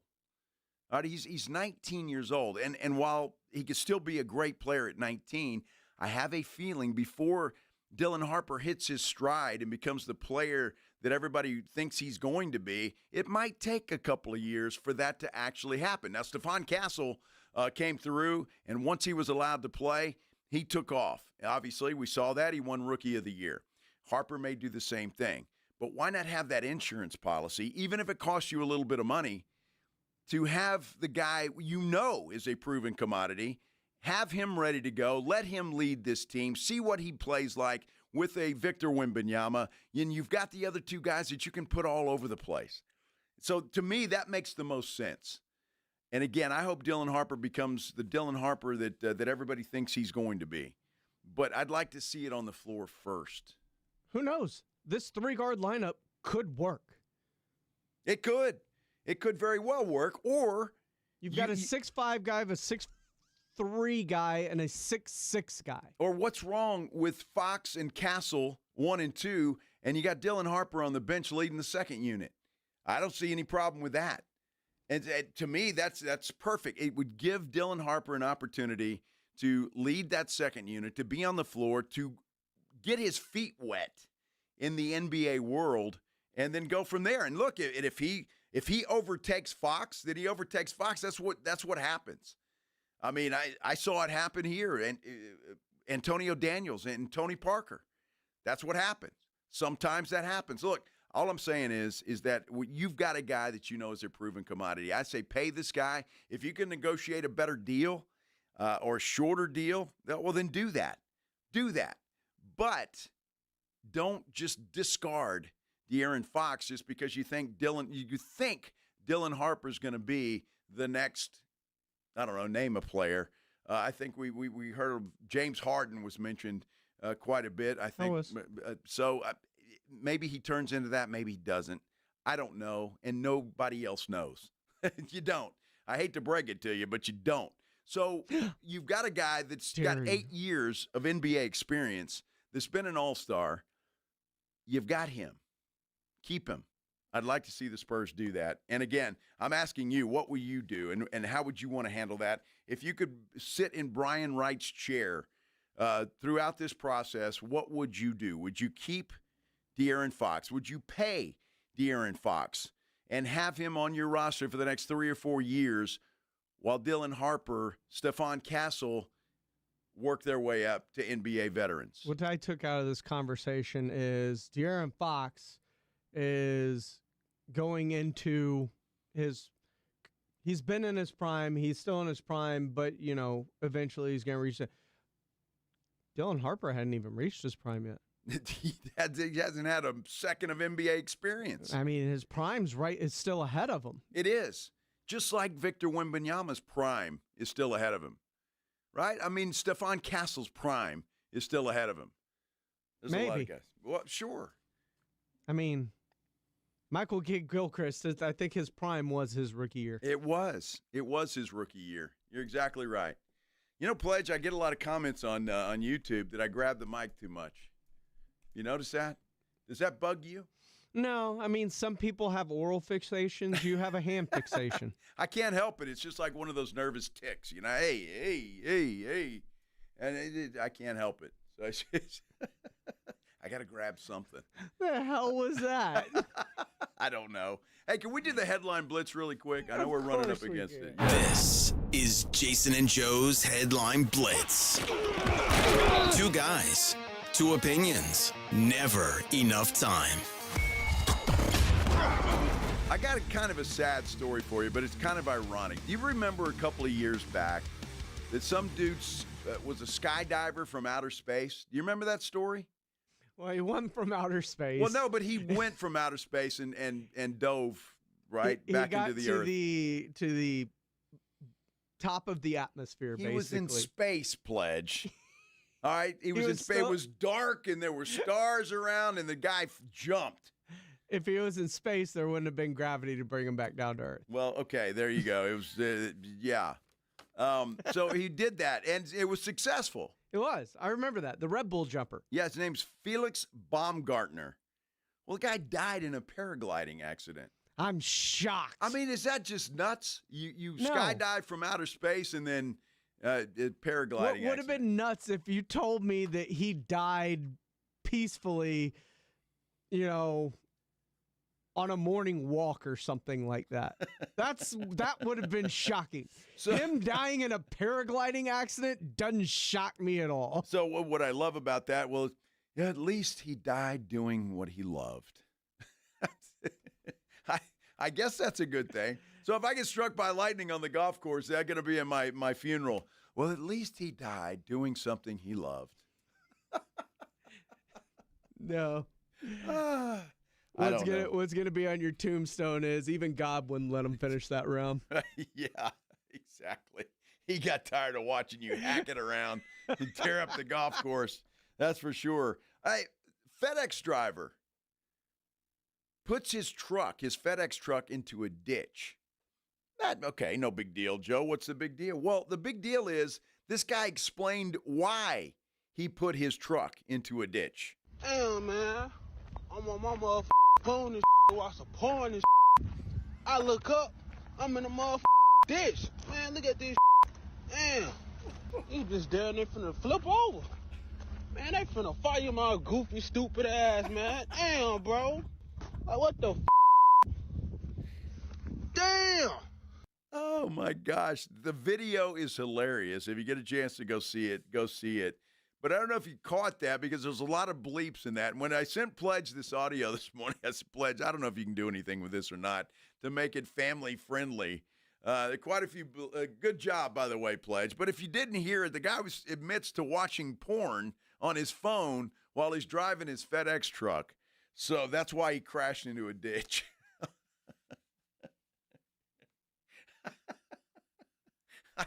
I tell you, man. Some stories you just can't make up. You just cannot make them up at all. It's hilarious. Oh, my goodness. Watching porn while he's making deliveries. Check that package, y'all. What about the package? Check it. Check it. It might be a little sticky. I'm going to leave it right there. I'm going to get in trouble. Are you? When we come back, we teased this story yesterday, and we didn't get to it, but it's getting some legs. The President of the United States is considering an executive order on NCAA athletes' employment status. Now, I'm not exactly sure what that is or what that means, but do you want the federal government getting involved? I don't, but I think it might be the only way to have a permanent fix to this thing. And the SEC media members have picked their top list of all the teams and put them in place and where they go. We'll talk about all of that. And no more FedEx drivers, I promise. When we continue here on the Blitz on 94.1 San Antonio Sports Star. Man, they finna fire my goofy, stupid ass, man. The Morning Huddle. It makes me wonder if there's people who go, okay, I guess I'm just going to stop alcohol and red meat. Like, I don't think anybody's ever who said picks that choice. They moved to California. It's them. That's half the population that just moved there. It's the only place you can exist. Eat water and lettuce the rest of your life? I'd rather die of gout. You're going to have to live in Berkeley. Okay, there's a space for you up in Berkeley. The Morning Huddle with AJ and Rob. Weekday mornings 6 to 10. 94.1 San Antonio Sports Star. This is the story of the one. As a safety manager at a manufacturing plant, he does everything he can to keep his coworkers safe. From finding ways to reduce risks to keeping safety supplies in stock. And for that, he relies on Grainger. Grainger offers a broad range of quality products and next-day delivery, so he can always play it safe. Call 1-800-GRAINGER, click Grainger.com, or just stop by. Grainger, for the ones who get it done. George gets justice. After being hit by an 18-wheeler, the experienced attorneys of George Salinas Injury Lawyers are San Antonio's choice for getting you the maximum compensation you deserve. With over 110 years of combined experience, they've recovered millions for their clients. 18-wheelers may be bigger than you on the road, but you can be bigger than them in the courtroom. George guarantees that you don't pay unless they win your case. Call 210-225-0909 today for a free consultation. George gets justice. GetGeorge.com. We're definitely going to be late to the concert. I feel like we should be there by now. I'm just taking a little detour. I gotta fill up my gas tank, and I know this place a couple towns over where the gas is cheaper. Are you serious? We're gonna be late for the concert because you're driving out of the way for cheaper gas? Just use Upside. What's Upside? Upside is the free cashback app that gets you real cash back for every gallon of gas you buy. Wait, I can get cash back just for buying the gas I need anyway? Yes, I use it all the time, and I've made around $200. Now pull over so you can download the Upside app before we miss the concert. Download the free Upside app now to earn cash back every time you buy gas. Use use promo code GROW25 to get an extra 25 cents per gallon on your first tank. You can cash out anytime right to your bank, PayPal, or as a gift card for Amazon and other brands. Just download the free Upside app and use promo code GROW25 for a 25 cents per gallon bonus on your first tank. That's code GROW25 for a 25 cents per gallon bonus. That's code GROW25. We all hear the radio ads about the IRS. They tell you to be afraid, to be scared, and they try to frighten you into calling. I'm not here to do that. Tax Relief Advocates is different. TRA is here to tell you that if you owe money to the IRS, whether it's $5,000, $50,000, or $500,000, we have a solution. It doesn't matter if you're sitting in your car, at work, or with your kids. No matter where you are, call now. 800-507-9624. Don't lose hope. TRA can eliminate or reduce what you owe to the IRS. Generous programs are now available that can give you a fresh start. Our passion is taxes and helping individuals fix their IRS problems. We have over 1,000 5-star reviews on Google and an A+ with the Better Business Bureau. You don't need to be afraid of the IRS any longer. End your tax nightmare today by visiting us online at TRA.com or call 800-507-9624. That's 800-507-9624. Tax Relief Advocates. Real solutions for real people. Looking for a place with character, cold drinks, and real Texas charm? Pull up a chair at the Lion and Rose in the Dominion. This local favorite, run by the Tharp family, serves up Southern hospitality, military pride, and seriously good food. Happy hour daily from 3 till 7 p.m. with $2.50 drafts, select wine, wells, and mimosas. Plus, tasty bites from just $5. Big screens, bold flavors, and a patio made for post-game hangs. Now open at 23330 West I-10. The Lion and Rose. When you bundle renters and auto with Progressive, you can save while protecting your most valuable possessions, like your really expensive limited edition sneakers and your new suit for your cousin's wedding. Except you never actually bought the suit because you can't stop buying sneakers. So you show up to the wedding looking like you're going grocery shopping. But hey, at least your sneakers will look good in the pictures. Until you're cropped out of every last one of them. So go ahead and get Progressive so you can save while protecting the things that matter to you. Progressive Casualty Insurance Company and affiliates and other insurers. Not available in all states or situations. The Aggies play here. This is Andrew Monaco, and you're listening to 94.1 San Antonio Sports Star.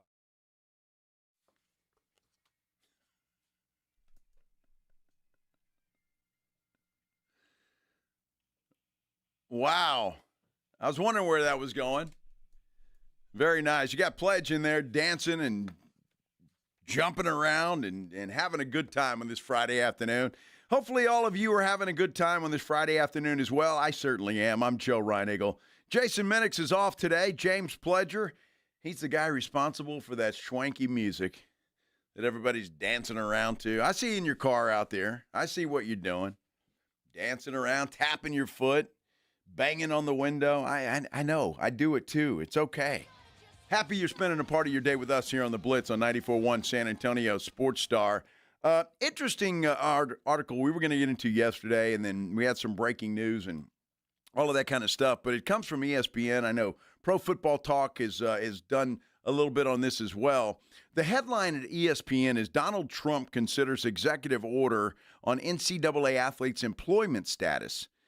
Now, the first thing, and I don't know a whole heck of a lot about politics, and I'll admit that. I've got opinions, but I don't know a lot. So an executive order is not law, right? So it's only good until the next president who could come in and say, the hell with that executive order and get rid of it, and things go right back to where it is. So if he does this, it certainly doesn't solve the problem long term unless the next president feels the same way. But he's considering an executive order that will require federal authorities to clarify whether college athletes can be considered employees of their schools. Now, we've got this whole revenue share that has been approved and is in place, and that's kind of what I thought that kind of was. They're going to share revenue, but technically they're not employees of the school. College sports leaders, Republican lawmakers, they've been attempting for the past several years to block athletes from obtaining employee rights. The reason, they say, is that they are afraid that universities would not be able to afford the added costs that come with that employment, because you got to look at it. If you're employed, typically you've got health benefits, right? You've got insurance. You've got all the stuff that comes with that, and maybe a 401k. Whatever the case may be, all of those added costs could come into play. This is a slippery slope, but I think it kind of shows you where we're at right now with NIL and people that are frustrated. I saw an article. I don't know, sometime this week where some guy was actually happy about what's going on in college football. And maybe you feel the same way. But the fact that it's the players now, the athletes themselves actually have, some power, right? They've got some power. They've got some pull. And that's very true, and I'm not opposed to that. Look, these are the people that go out and perform. They're the people we pay to see. And all of that is true. So I'm not opposed to that. I've never been opposed to athletes being paid. I just think that there's got to be some kind of fence or gate or something around this thing so it doesn't spiral out of control. Series of 1-year contracts. 1, 2, 3, 4-year contracts. Whatever it is. I like whatever a 2-year you feel like deal. signing. Yeah, I like a 2-year deal. I would love a 2-year deal. And there can always be an out in that contract.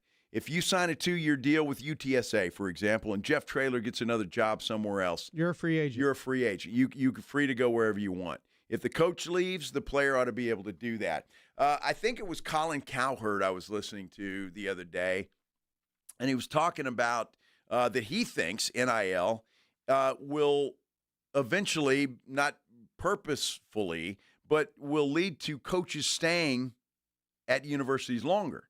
Because the universities having to pay the players now won't have the money for big buyouts, a la, say, A&M with Jimbo Fisher. So I mean, certain universities won't care. I mean, it may matter more to the, as we've been using in the NFL, cash poor universities. Yes. But you really think A&M or right now with Matt Campbell, Texas Tech, gives a damn what it costs to get rid of their coach if they're not winning? Dude, there was a report that Michigan, the University of Michigan, is like $24 million in the hole right now.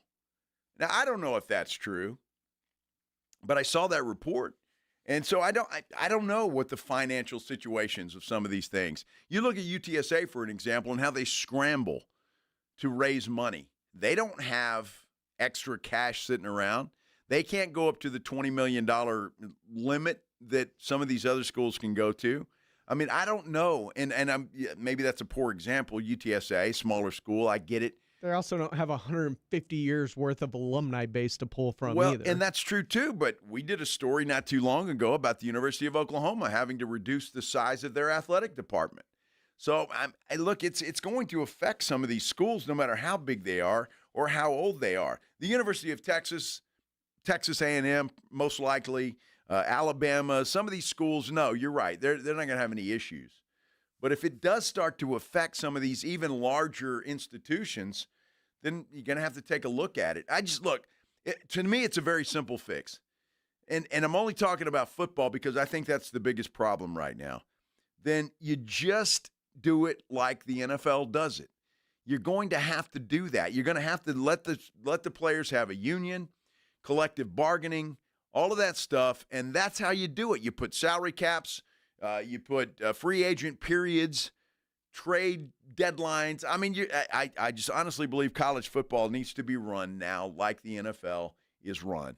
And until that happens, I think we're in trouble. Because, look, a guy that's asking for $1 million today, next year, if he has a good season, what's to stop him from asking for 5 or 10 or 20 million?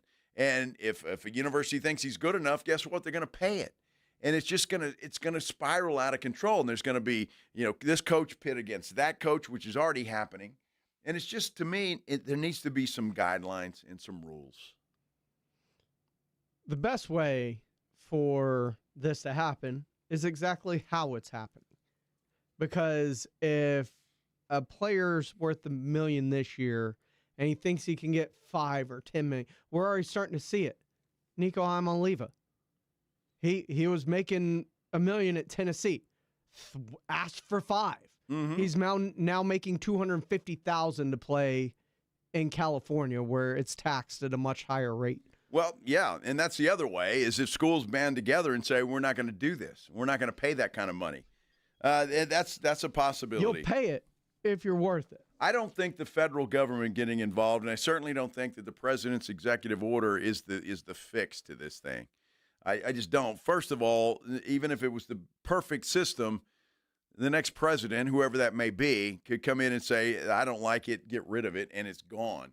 Until it is a law, then, well, it just really doesn't mean anything when somebody else new occupies the White House. So there's that. SEC Media Days just ended yesterday.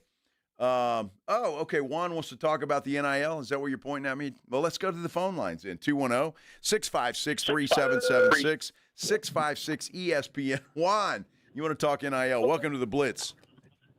Yes. Hey, what about letting the college student go pro after high school instead of dealing with this NIL money? Well, that's the NFL rule, and I like the rule. You have to be I think you have to be 20 years old, if I'm not mistaken, to be a player in the NFL. Now, the NBA obviously is different. Baseball's different. But I think the NFL, and they do that, Juan, because of injury concerns. They feel like your body hasn't progressed enough to play NFL football. So that's the reason that rule is in place, and it's been in place for a long, long time. God, I did not know that. All right, sir. I appreciate the call, man. Thanks for listening. Maurice Clarett tried to fight it. Yeah, he did. You're right, he did. And, it didn't work for him. Look, and I like the rule. I do, and it's a safety issue.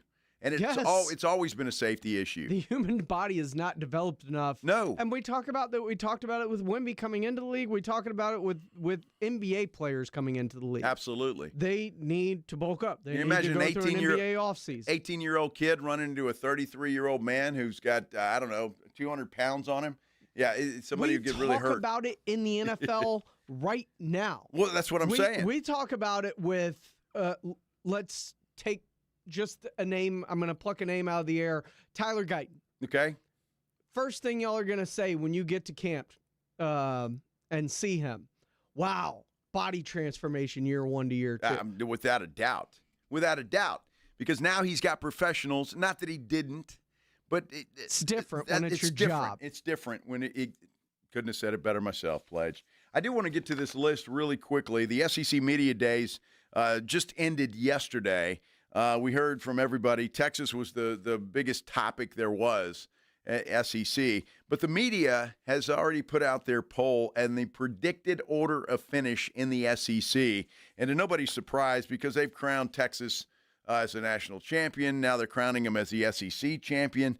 They are number 1 in this poll. The Georgia Bulldogs come in at number 2. Alabama, number 3. Now, the dark horse team that I think could surprise a lot of people this year is the LSU Tigers.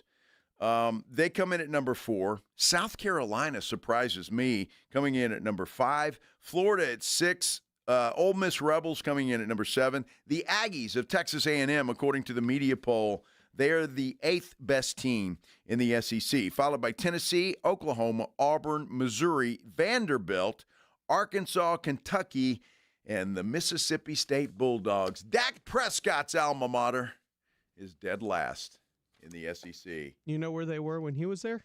They weren't very much better, were they? They were number 1 in Mississippi the country. State was? In the country. I'd have to check that math there, Pledge. Mississippi State. Goodness gracious. They don't scream football powerhouse. They don't. He was a good college quarterback. He was. But he wasn't – he didn't roll – I mean, he was a 4th-round draft pick, for goodness sake. No, so he was a good player. He's a good player. And you know what else? Dak South Prescott. Carolina doesn't shock me, though. Dak Prescott's a good guy. He's a good dude. Never heard that. He just sucks in the playoffs. That I've heard. And certainly didn't deserve to make $60 million a year. Speaking of Dak Prescott and his Dallas Cowboys, all their rookies are signed, sealed, and delivered. And one of those rookies, though, is coming under some fire from an NFL analyst and a former Dallas Cowboy assistant coach. We're talking about it when we continue here on The Blitz on 94.1 San Antonio Sports Star. First of all, let me talk about my friends at Stevens Roofing. Love talking about Stevens Roofing. First of all, you talk about great people. The folks at Stevens are just great people. family-owned company, local company, and just, I tell you what, they're going to make you feel right at home the first time you meet them. They're fantastic folks, and they do great work. That's the beauty of it. You can be the nicest guy in the world, but if you do sloppy work, is nobody going to go back to you? Well, Stevens Roofing and Solar, they do it both. They're great folks who do great work, and I know this because they've been in business for so long here in San Antonio and South Texas, and you just don't stay in business that long if you're not doing it right. Stevens Roofing and Solar does it right, and right now they want to make sure that your roof is okay. Look, your house is your biggest investment you're ever going to make, most likely, for most of us anyway. You want to make sure that it's in tip-top shape, and it starts with your roof. So you call Stevens Roofing and Solar at 210-785-0994 or visit them online at stevensroofing.net. Tell them you want a crew to come out and check your roof. You want to make sure that everything's okay. They'll send an experienced team out there. They'll inspect your roof for free, under no obligation, by the way, and they're going to make sure that it's sealed, secure, and energy efficient. They want to make sure you're protected for the long haul. They will come down and tell you if something's wrong with your roof, if they'll suggest that maybe this needs to be taken care of, or they may come down and say, you know what, congratulations, your roof is in great shape. There's nothing we can do to make it any better at this moment in time. And you're going to remember that, the honesty of Stevens Roofing. That's where it is all about. Keep this number handy, 210-785-0994 or stevensroofing.net. You don't want to forget it because one day you're going to need them and you want the best. Stevens Roofing, 210-785-0994. It's the Morning Huddle with A.J. Hoffman and Rob Thompson. Monday on the Morning Huddle, the Spurs are back from Vegas. How did they wrap up out in the desert? They head off to vacation. Has Micah gotten paid yet? It's all football all the time. The season begins Monday. Get here early. Party starts at 6. It's the Morning Huddle with A.J. Hoffman and Rob Thompson. Morning 6 to 10 on 94.1 San Antonio's Sports Star. Circa Million and Circa Survivor are back with a massive $21 million in guaranteed prizes. Circa Million. Pick 5 games against the spread each week. 126 ways to win with $6 million guaranteed. Circa Survivor, 1 pick a week, no point spread. Last the longest to win it all. $15 million guaranteed. Enter in Nevada, play from anywhere. $21 million guaranteed. Visit circasports.com for details. Mellow Mushroom has the best pizza in San Antonio. Mellow delivers the best pizza experience with their delicious dough, premium ingredients, and unique flavors. Delivering a higher order of pizza is the standard. If Mellow can make a pizza this delicious, imagine what they can do with munchies, greens, calzones, and burgers. Mellow Mushroom has San Antonio's best happy hour with food specials and half-off adult beverages. Mellow Mushroom is at 1604 and Stone Oak Parkway. Hang with friends, watch the game, and mellow out at Mellow Mushroom. Hunger striking, snack time calling, it's crunch time. Southern Recipe Small Batch Pork Rinds brings you the boldest protein-packed crunch you can't resist with mouth-watering flavors like hot honey, sweet barbecue, and sea salt and cracked black pepper. Why settle for chips when you can level up your snacking game? Plus, they're low-carb, high-protein, and made for adventurous appetites. Score big flavor today. Grab Southern Recipe Small Batch Pork Rinds at H-E-B. How was your drive to school? Let me tell you, I had to get my iced coffee first. I just can't seem to put it down. My favorite rapper just announced a tour. My phone was buzzing like crazy. I'm so excited. I had to text all my friends right then to talk about it. Then, someone started calling me and... Let's try that again. I turned my phone off right away. I never drive distracted. Visit StopTextStopWrecks.org. A message brought to you by the National Highway Traffic Safety Administration, Project Yellow Light, and the Ad Council. Buyers Barricades is proud to provide traffic control, rental, and sales for work zones and events in the San Antonio area and beyond. Buyers Barricades, the Texas authority in barricade rental. Learn more online at buyersbarricades.com. That's buyersbarricades.com.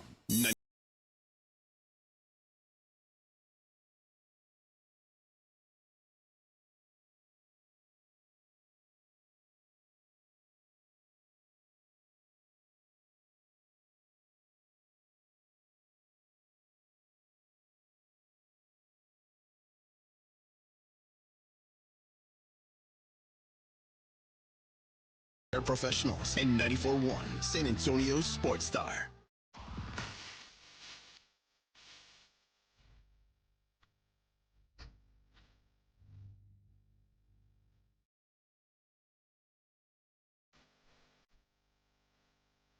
Well, happy Friday afternoon, everybody. Hope everybody's Friday's going great. You know, it's just one of those days I think everybody's a little more pep in your step, if you will, while you get going. The weekend is here.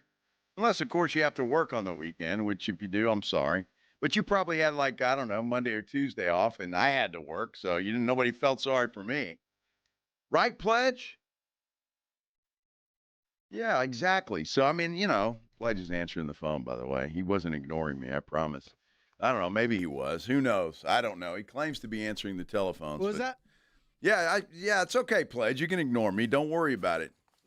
I'm sorry, I didn't hear you. Uh-huh. Yeah. You hear this, folks? You see how I get treated here? It's exactly how I get treated. By the way, in case you're wondering, and since Pledge and I are golf geeks, Scotty Scheffler is leading after 2 rounds of the Open Championship across the pond. It's called the British Open, by the way. No, it's called the Open Well, I know what it's called, what they call it now. Be stealing my Lucky Charms. They just do that to be politically correct. And that's it. Scotty Scheffler, -10. I think it was 7 under today, if I'm not mistaken. That dude is just something else. And Pledge and I were talking about this. I'm not saying he's Tiger Woods. I'm not saying he's as good as Tiger Woods because he's got a long way to go to do that. But at this moment in time, he is the same draw that Tiger was in a major championship like this. Guy's 7 under par today at a golf course that, I don't know, it was raining, windy, probably a little chilly. But yeah, he shoots a 64 today. So Scotty Scheffler is your leader right now at -10 going into the weekend. The cut line today, in case you're interested, I believe was at +2. Wow. Yeah. So -10 is leading, but +2 is the cut line. I believe that is correct. I'm looking on ESPN right now, and I don't see – normally they have the little cut line, but I don't see it here. So anyway, well, let's see, tied 51 and better. So +1, it was the cut. All right, That's according to this. still a stark difference between the top and the cut. No doubt, but there's 2 rounds to go. I mean, anything can happen, Pledge. That's the way we tease these things. I mean, we just don't know. We just don't know. I mean, what kind of weather? Scotty might get a cold or, I don't know, stump his toe or who knows what might happen. It's not Dustin Johnson. Or Rob Thompson. I mean, same thing. So you just never know. But there's your British Open update that everybody was waiting for, so you're welcome. Dallas Cowboys football, they leave Sunday for Oxnard. Can you believe it? The Dallas Cowboys and the Houston Texans go next week as well. By the way. Tuesday, I believe. Tuesday, yeah. So football's here. Man, it is here. We are ready. You start up Monday, and football season is here. Training camps will be open for just about everybody. Some teams have already hit the practice field. I know the L.A. Chargers have already done that, and some other teams. So football is here. But the Dallas Cowboys head out to Oxnard on Sunday, and they will get started out there. Micah Parsons is going to be the talk of camp. There's no question until he gets his contract, whenever that may be. Says he's going to be there. We'll see what he does, if anything. When that happens. And we'll talk about it because, again, that's going to be the conversation when we head up to Oxnard, and we will be doing that next Saturday. 1 week from this Saturday, we're going to fly out to Oxnard and begin our Dallas Cowboys training camp coverage out there. Looking forward to that. Does Jerry one-up himself this year? As far as? The way he handles his contract. What, like waiting longer than CD or what? Last year, he waited until, an hour before the kickoff of the first game? No, that when was he signed with Dak? That was with Dak, yeah. Yeah. So is he one-up him and signed Micah at halftime or towards the middle of the third quarter? Yeah, that's funny. Walk down with a contract and a piece of paper for him to sign. He did do CD, I think, after about 10 days of training camp. It was after y'all left. It was. So about 10 days or so, because we're usually there for the first week or so. Whenever they start putting on pads, that's when we like to get there. And they will do that starting the Monday when we're there. So that's when we like to get there. Will Micah still be unsigned by that time? Who knows? The good news for the Cowboys, if you're looking for some good news, is that all their rookies are signed. Rookie defensive end Donovan Ezeraku signed his 4-year, $10 million deal So he'll be on the plane headed up there. By the way, 84% of that, so do the math, whatever it is guaranteed. So about, $8.5 million, close to $9 million. I don't know what it is. 8.5. A lot of money. So good for him. You see, it's 10.1. 10.1. So 84, that'd be 8.4 plus somebody the check 1, pledges so 8.5. math. Will you please check pledges math, please? Guy went to Smithson Valley High School. For goodness sake, come on. Math. Even for a Texas State Bobcat, the math ain't that hard. So good for Ezeraku, and I'm happy that I can say his name. It's nice to be able to say a guy's name that's got a You're welcome. name with about 20 consonants and no vowels, although that E on the front. Don't let facts get in the way. All right. Here's an interesting story that's coming out, though, and I kind of mentioned it in our conversation earlier with R.J. Ochoa. Rookie running back Jaden Blue. Everybody pretty excited about this guy coming out of the University of Texas. Fast guy. I think he's going to be a big part of their third down, whatever they do offensively on third down, because of his speed. And he may do some other things too. Who knows? But Jaden Blue. There's a podcast called Locked On Cowboys. We have one here called Locked On Spurs, and I think they're locked on every team that there is across the country. It's just a franchise. But they were talking about DeMarvion Overshown, and it was Glenn Stretch Smith, who used to be an assistant with the Cowboys back in the early 2000s. He was an assistant offensive coach for the Dallas Cowboys. Now he's an NFL analyst. And so this is what he does. He was a guest on this podcast, Locked On Cowboys podcast, and they were talking glowingly about former Longhorn DeMarvion Overshown. In fact, there were a lot of them that said, if not for his injuries, this guy, when he played, and we can all back that up because we saw him play early in the season last year, and the guy looked like he was the best player on their defense. And I'm including Micah Parsons in that. I mean, this guy was good. He was good, and you got the feeling that he could be the real deal and be one of those guys that everybody talked about as the next greatest linebacker in the NFL. So DeMarvion Overshown, coming off the injury, they were talking about his potential as being the best. Well, that led to talk of another Texas Longhorn, Jaden Blue, and it all centered around him being lazy. I'm hoping he's setting the tone for his former teammate at the University of Texas, because that's really the guy I'm worried about. I'm already hearing some rumblings out of the building about the running back that they drafted and him being, kind of just borderline lazy, not in the building, doing his off-season workouts. So maybe he's saying, hey, one Longhorn to the other Longhorn, get your ass in here and let's get going a little bit, because I think that's a firm message that needs to be sent. Now, that's pretty harsh criticism. Anytime anybody calls an athlete lazy, no athlete out there wants to be called lazy. But there have been some athletes that are lazy. Now, I don't know a lot about Jaden Blue. I know that he was a pretty good player for Texas. The Cowboys obviously high on him because they drafted him. But if he got to camp and he's loafing around and being lazy, and some coaches are talking about this, well, I don't know. We will see when we're out there, and we can judge it with our own eyeballs. And more context to it, because they talked about working out on your own, etc., which led Marcus Mosher to follow up with how do coaches feel about players that work out on their own away from the facility and stuff like that. And he went into more of discussion on, how players handle things, earning trust to be able to do that. And then, if you're in drills or stuff and like, hey, get ready, your rep's coming up, and he's like, my hamstring, it feels a little tight in there, and then like, well, go work out with Britt or go work out with the training staff. And he is like, no, it's okay, it's just trying to get out of maybe a rep or take it easy in camp. And it felt like they were alluding to some situations that Jaden Blue may have gone through during the OTAs and minicamps. Well, I find that interesting because, look, players usually take care of their own and police their own.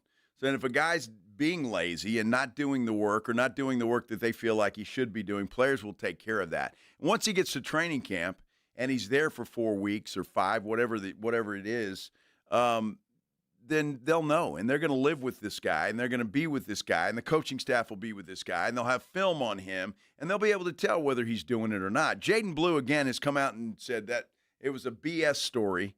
There's no way. So he's denying all of this, as you would expect him to do.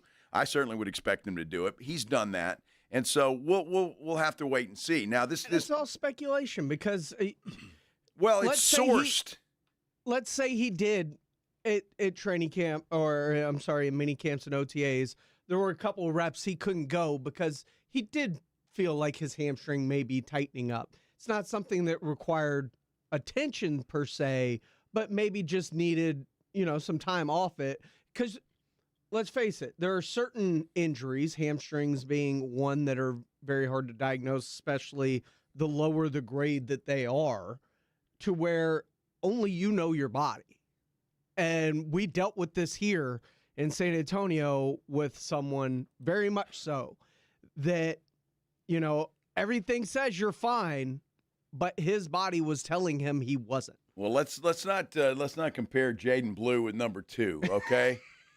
Let's not. Now, but it's anyone, and I use that just because it's a local, well-known story here and say, but literally anybody, whether it's a hamstring, whether it's not everything can be diagnosed, and only you know how your body feels. Okay, man, I'll go with that, Pledge, although he might have needed a different kind of doctor, as in psychiatrist at that point in time.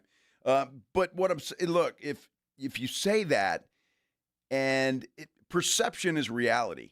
I mean, it just is. If you're not working and you're not telling anybody that this is the problem, or the doctors say you're fine, then you need to go play. And if you're not, then the perception of that is that you're lazy. And so, or you just don't give a damn, as was the case here with number 2, because he wanted to get the hell out of here and get to the West Coast. So, where he still hasn't played. Where he still doesn't play. So, it's just, again, perception is reality. And if you're perceived to be lazy and you get that moniker on you, you get that reputation.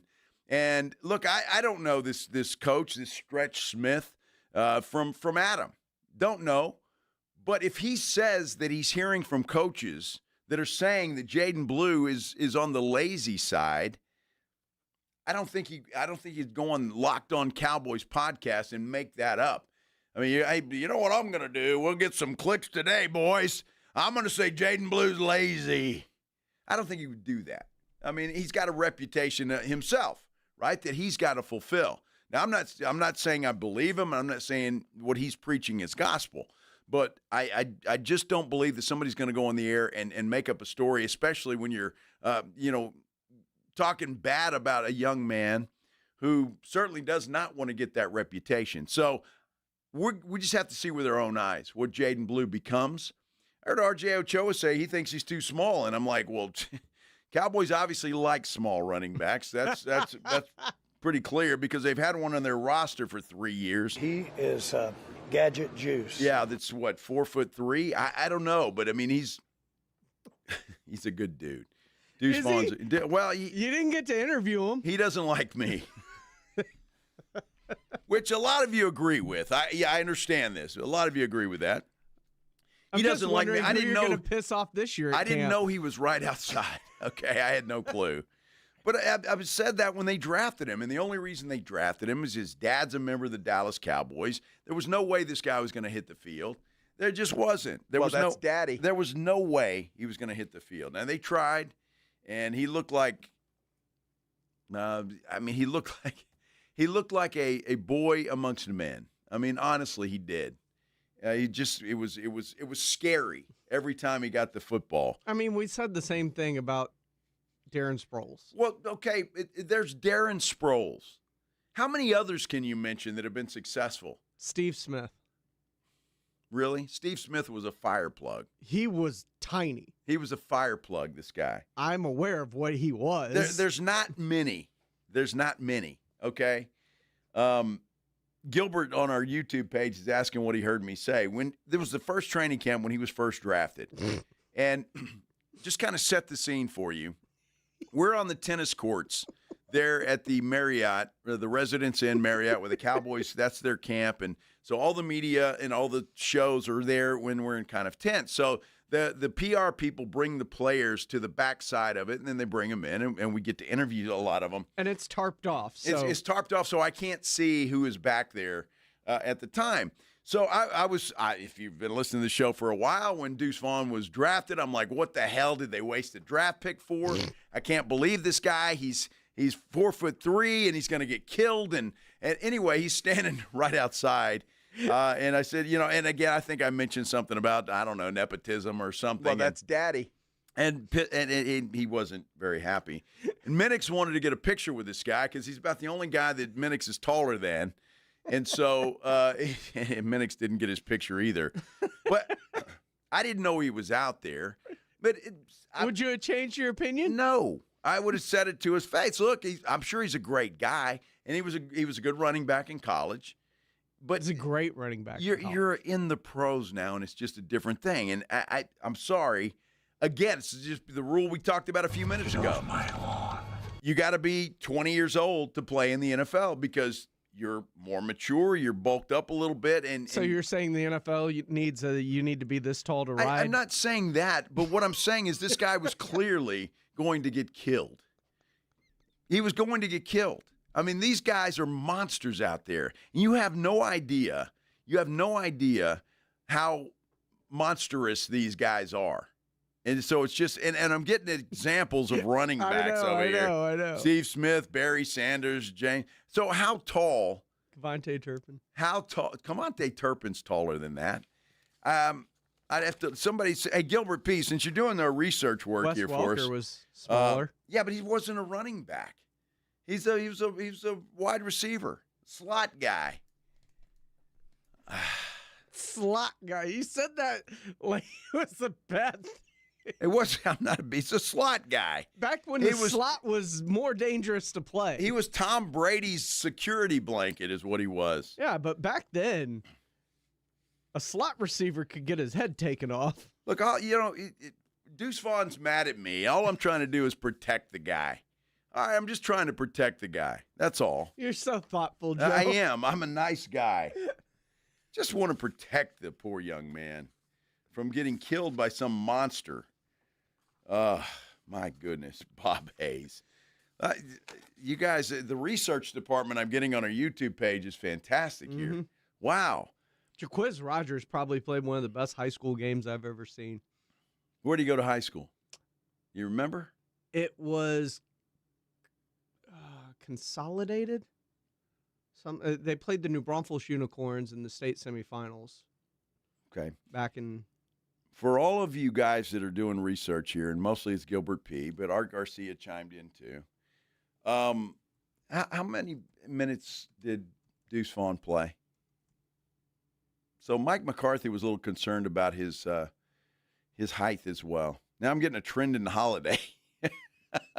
Oh, man. Oh, my gosh. He's a return guy. All right, you guys continue to research and do that. Lamar Consolidated.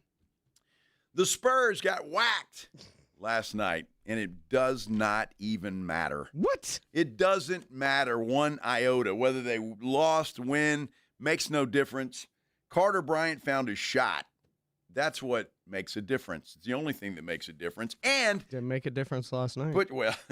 Put your general manager hat on because I got a question for you. When we return here on the Blitz on 94.1 San Antonio Sports Star. This is 94.1 San Antonio Sports Star, KTFM Floresville. 10-yard line, touchdown Vegas. What a wild finish. Your home for the NFL. The Lion and Rose at the Dominion, your daily happy hour spot from 3 till 7 p.m. 250 drafts, wine, wells, and bites from just $5. Big screens, bold flavors, and a patio made for post-game hangs. Lion and Rose at 23330 West I-10. Keeping your engines healthy means protecting them in season and out. Experts trust Stable to do that. And third-party testing confirms it. Stable is the industry leader in preventing fuel-related issues, no matter if you use it in your car, boat, or outdoor power equipment. In season or out, At every fill-up or when you store, start with Stable. All right, Takis fans. Wendy's knows you love your Takis Fuego chips. So we thought, why not make a Takis Fuego meal with a Takis Fuego chicken sandwich with spicy chicken topped with crushed Takis Fuego chips and creamy corn spread. Plus, it comes with Fuego fries inspired by Takis and a bag of Takis Fuego chips. If we had any more heat, we might start an actual... I told him this would happen. For an intense new take on Takis chips, gotta be Wendy's. Limited time only at participating U.S. Wendy's. Includes 1 ounce Takis Fuego chips while supplies last. Takis and Fuego trademarks are used under license. Mike Rowe here with a quick question. Have you noticed cracks in your drywall, chimney, or exterior walls? I hope not, because if you have, they could be indications that you've got a much bigger problem with your foundation. That's where Groundworks comes in. They can honestly assess your situation and create a plan to stabilize your foundation. Schedule your free inspection at groundworks.com/row. Groundworks is the official foundation repair company of Texas Athletics. Licensed in all states where work is performed. See website for details. Most people in radio commercials talk really fast. But we made this one for RV owners. Progressive knows they like the slower pace of RV life, like this commercial. And they know Progressive will protect their RV at a fair price with discounts. Now here comes the fast part. Progressive Casualty Insurance Company and affiliates. Discounts not available in all states or situations. If you need to hire, it seems like the whole process can be exhausting. You search resumes, wait for the right candidates to apply, set up initial interviews. It's a lot of time and work. Well, what if you could meet with qualified candidates for your job the very next day? Now you can with Zip Intro from ZipRecruiter. And right now, you can try it for free at ZipRecruiter.com/radio. Zip Intro is super easy to use. You simply pick a time, and it does all the work of finding and scheduling qualified candidates for you. Then you can choose who you want to talk to and meet with great people on back-to-back video calls as soon as the next day. Best of all, you save time and energy. Try Zip Intro for free right now at this exclusive web address, ZipRecruiter.com/radio. Zip Intro. Post jobs today, talk to qualified candidates tomorrow.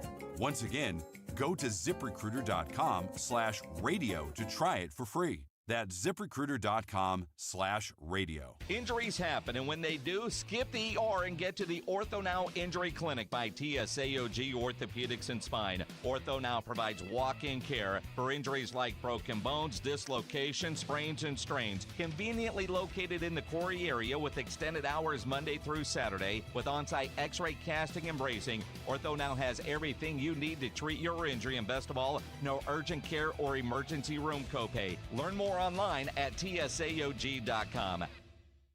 It's back to school season, and Clorox is donating 2 million disinfecting wipes to classrooms across America. Because back to school means things can get a little bit messy. Just ask second grade teacher Mr. Torres. Put me and just one Clorox wipe on a team, we can take on crayon smudges, sticky fingerprints on every surface, sneezes on the door handle, juice box explosion by the sink, snack crumbs, and don't even get me started on the bathroom passes. Clorox disinfecting wipes, teacher's #1 wipe. Think about it.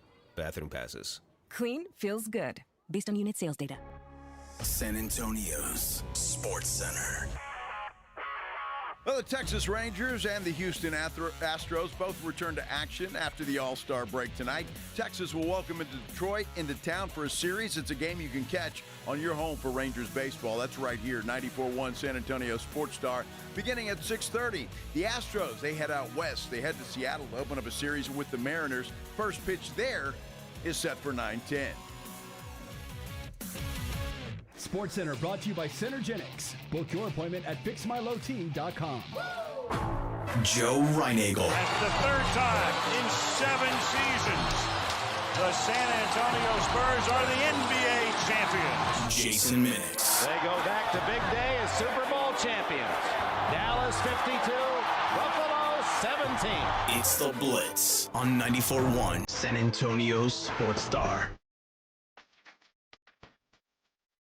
Oh, my goodness. Happy Friday, everybody. Hope you're having a great Friday. We're having a great Friday. I'm Joe Reinagel. Jason Minix, he's got the day off today. James Pledger is here in the glass box of fun, pushing the buttons and doing what James Pledger does, and we're having a great time. In fact, we've got We've got a research department that we didn't know about on our YouTube page at San Antonio Sports Star. They're good. You should go there, like and subscribe when you do, please, and you can get in the conversation as well. We were talking about Deuce Vaughn, and I don't know why he's been on the Cowboys roster, taking up a roster spot for the last 3 years. And that's exactly what it is. And I'm not talking about Jera. I'm talking about his dad, who works as a scout, I believe, for the Dallas Cowboys. And it was a nice, touching moment when Deuce was drafted, if you'll remember, because he got to talk to his dad. And it was a great story, tear-jerker, all of that kind of stuff. But it's football. So our crack research department on our YouTube page is giving me a list of guys that are supposedly as tall as Deuce Vaughn. Now, Deuce Vaughn is listed at 5'6". If that dude is 5'6", I'm 7'3". Okay, I mean, I've stood next to Deuce Vaughn or in the vicinity. I think he's got a restraining order out on me. I don't think you stood next to him. Yeah, I'm not sure. But Minnick says he's 5'6", and he says he's taller than Deuce Vaughn. So I think that is a little fudge, but that's neither here nor there. I just want to know, being 5'6" or taller than Deuce Vaughn? Well, no, Minnick's, I don't know if he's 5'6" or not, but he is taller than Deuce Vaughn. I've seen that. So I know that. So I think Deuce Vaughn's stats, or whoever said he's 5'6", that was with, I don't know, high heels on or something. Not sure, but he's not. He's no way he's 5'6", that guy. So just real quick, I want to mention the our crack research department, Gilbert P. He's got a guy on here, and I love it. I don't know if this guy is real or not. Is this guy real, Pledge? So his name is Jack Soupy Shapiro. It says height 5'1", position fullback, and he played in 1929. Now, 5'1" was probably pretty tall back in 1929. That is a real person. He passed away February 5th, 2001. Wow, how about that? Soupy Shapiro. Good old Jack Emanuel Soupy Shapiro. I bet he was a hell of a football player. He played for the Staten Island Stapletons. There you go. Appreciate the research, guys. You get absolutely no pay or nothing for that, but it's okay. We appreciate the research department, and you too, again, can be a part of that research department. We got another one? What is it? What is it? Uh-oh, Pledge is all excited in there. Fred, I don't know whether Deuce wears high heels or not. I have no idea what he does on Saturday night. But when he was being measured, I think he was wearing high heels. Not sure. Let me do something here, though, before we I want to give you a photograph of Mr. Jack Soupy Shapiro. All right, Pledge has pulled up a photo of this guy, and he's quite short. He's in the middle of two other guys. One guy looks like he's about, 5'7". The other guy's not much taller than Soupy. He's at least 5'6". Who, the guy next to him on the right? Dude, I didn't know they had cameras in 1929, for goodness sake. Hell, my dad wasn't even born in 1929. Of course they had cameras. I guess. We got photos from the Titanic. Well, that's true. We did. Oh, it's Friday. I'm pretty happy about that. Glad to know Soupy. I'm going to have to research that guy. Not. Let's do this, Pledge, okay? While we're in a giving mood and a fun mood. You want to go see the Missions take on the Midland Rockhounds? Only if it's I can get $2 beer and pizzas. Done. Oh. Done. What else do you want? Anything else? How about $2 hot dogs? Yeah, you know me. Okay, I love wieners. Yeah, yes, exactly. We know. If you would like to win a 4-pack of tickets to go see the Missions take on Midland on July 22nd, which is next Tuesday, by the way, in case you're wondering. It is a $2 Tuesday. Big savings out there. Big savings, okay? $2 everything, including draft beer, hot dogs, and pizza slices all game long. All you have to do right now is call 210-656-3776, 656-ESPN, and be caller number 9. Caller number 9 at 656-3776, ESPN, and you. Good luck. I hope you win, whoever it is. If you like $2 stuff and you like going out to Wolf Stadium to see the Missions play baseball. Interesting day today. I don't know about you guys, but Pledge and I had Jersey Mike's for lunch. And it's my favorite sub place. It is. And I know there's a bunch of them, and I'm not saying the rest are bad or trash or anything like that, but Jersey Mike's for me is just the best. I always get the number 13. It's like the original Italian sandwich. And everybody's got their favorite sub place. I know you do, whether it's Subway, whether it's, Lenny's or, Firehouse or name one. I know you have your favorite. My favorite is Jersey Mike's. I just like the sauce and the stuff and all the stuff that they put on there. And it's a really messy sandwich, but it's delicious. So I was very happy to get that. But as I'm walking in today, I told the story earlier, but I got to tell you, if you're just joining us, I don't usually walk with my head down, but I was thinking about the show.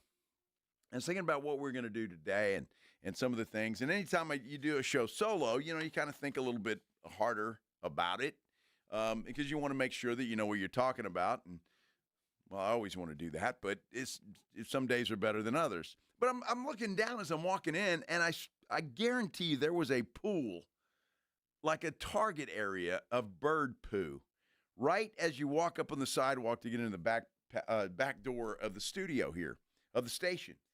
And I'm thinking, man, I've walked in this door, I don't know, twice, 3 times a day for 3.5 years. I've been here back at the radio station for 3.5 years. I've never had the unfortunate or fortunate event, because I hear it's very lucky, to have a bird poo on me. And so I just wondered if anybody else. Now, Pledge has been here since 1929. And so, I mean, and he's never had it happen. So I wonder if birds actually know, hey, there's a human walking by. Let's take it easy. You just hold your poo in. And I say that because not a lot of people get that happen to them. I've had it happen to me at the beach. But seagulls they're animals. I mean, they just are. They're uncouth rats with wings. Don't like them. But one time got me, and luckily it was just on the shoulder, and you just brush it off, and it's not a big deal. But I've heard it's good luck. So I'm thinking, if that happens to you, do you get mad about it? Or do you actually take it, glass half full kind of thing? And say, hey, I'm going to have some good luck today. I'm going to have a great day. My mood just changed. A bird pooed on me. And is that a story you're going to tell? I'm just curious because I've heard it both ways. So if you've ever had that happen to you and your day turned around and got a lot better, I want to hear from you.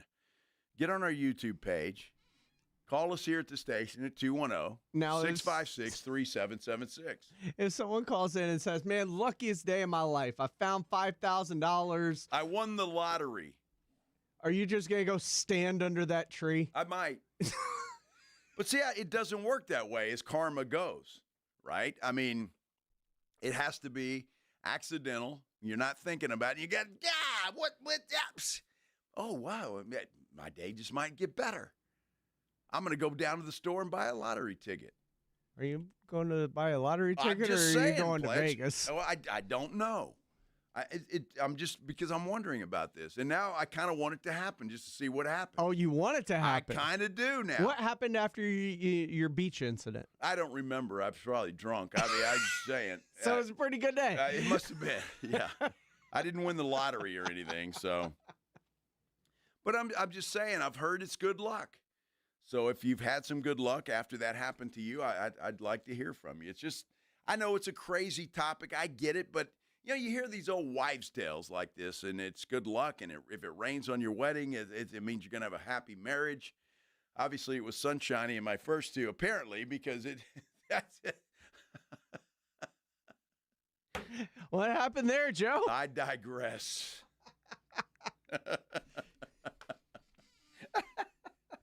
All right. Did either leave you enough with the number 13? Now, we've mentioned this before, Pledge. One was my fault. The other, cuckoo. That's all I'm going to say. That's it. Having said that, I want you to put on your GM hat. Will you do that for me? Only if I can ask the YouTube brigade to please take that snippet. You put your hands up against your face, and somebody make that a GIF real quick for me. If you will do that, that'd be great. I know if John Robbins is listening, he probably will. But yeah, do that. I mean, it's, I get that from I get everything from the movies, right? Put on your GM hat. We're going to have serious sports talk radio show here. Put on your GM hat. And I want to know, because I've seen all these articles everywhere, seen them all out there, and people saying, do the Spurs regret, or would they, had they known they were going to get Dylan Harper at number 2, would they have made the De'Aaron Fox trade?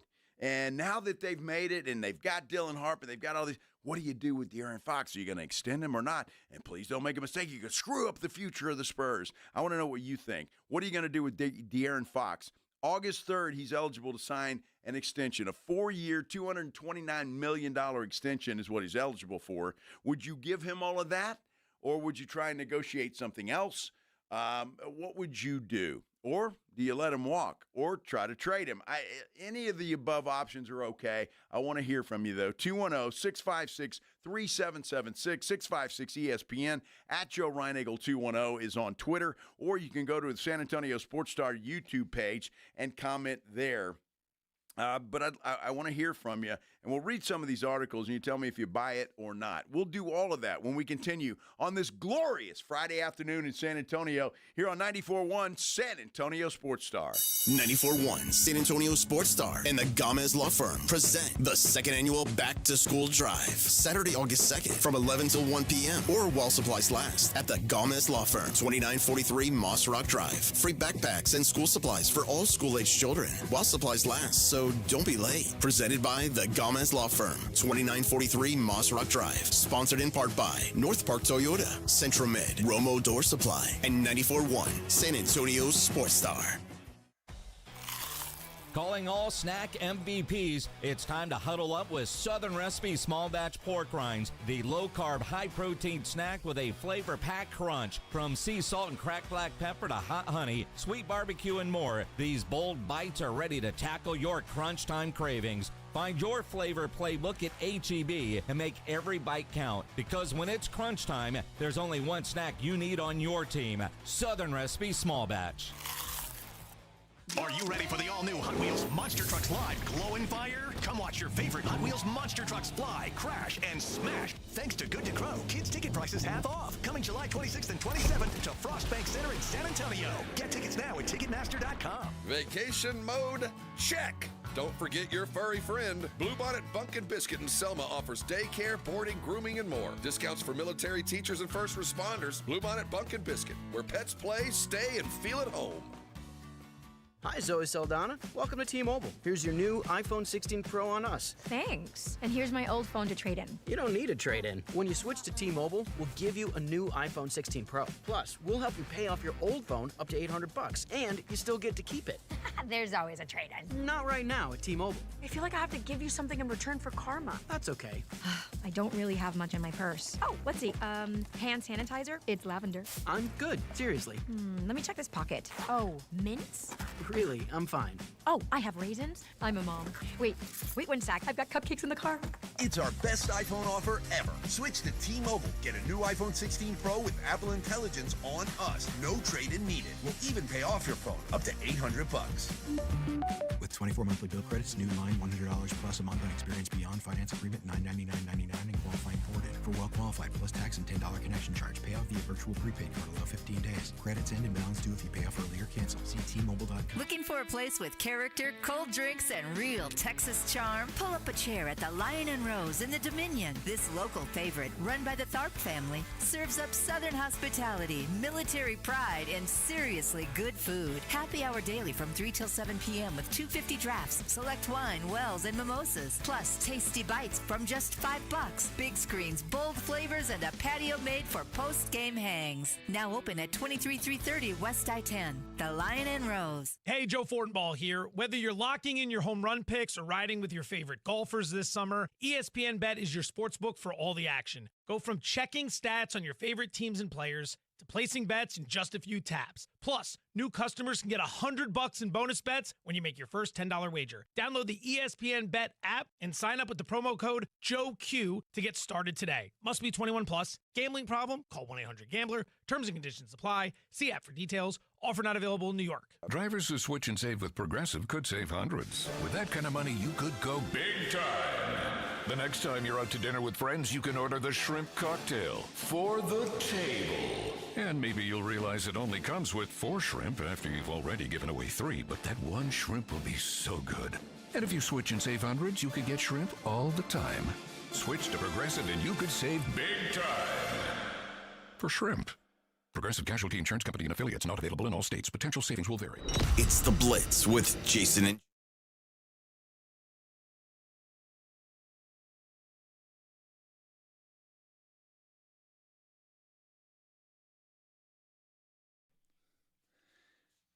All right, make your plans now to join Jason and I in Las Vegas. We're going to be in Las Vegas for the Circa Sports Ultimate Contest weekend.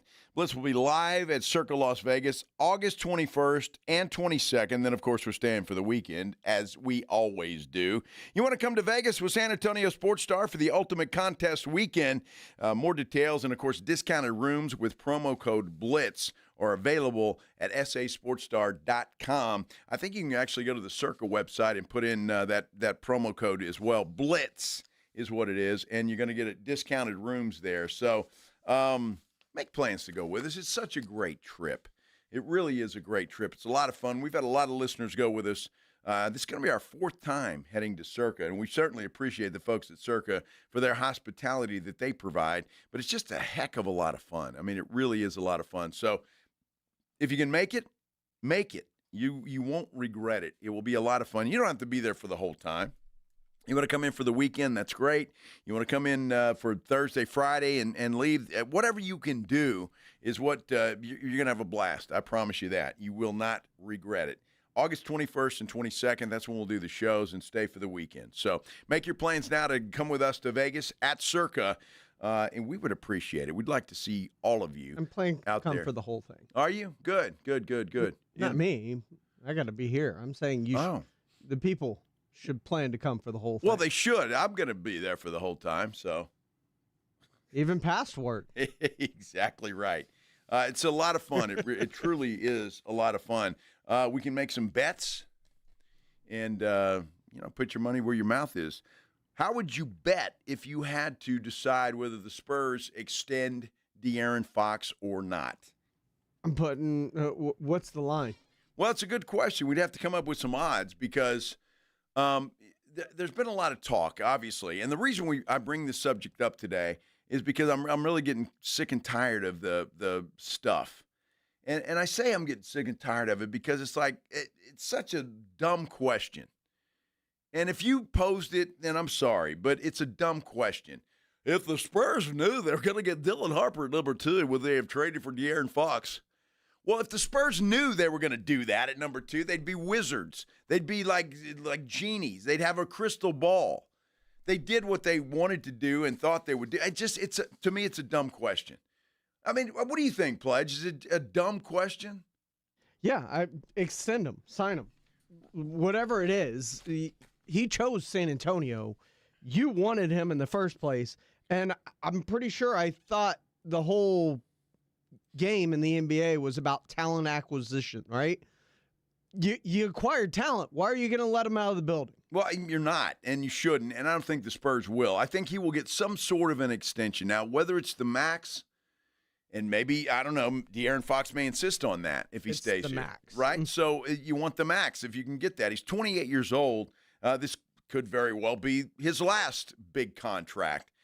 He wants to be here. He wants to play with Wemby. They really haven't had an opportunity to play much together because of the circumstances with the blood clot and the finger and all the things that we know about. But I wonder, the real story that got me thinking about this today, it comes from, I wish I could say this guy's name, Josh Corneliuson, I guess, and he's writing. It was actually on Air Alamo's website today. The headline is Spurs driving toward identical failure that destroyed a franchise's future. First of all, failure. Huh? Yeah. First of all, John, let me explain. The Sacramento Kings have been a dumpster fire for a long time. I mean, they really have. So I don't think this particular thing destroyed a franchise's future. And if I'm not mistaken, I think the Kings were pretty good during De'Aaron Fox's time there for the most part. And I go and look at this, and his rationale to this is that, well, they had Tyrese Halliburton also, the Kings did. So they decided to part ways with Tyrese Halliburton and keep De'Aaron Fox.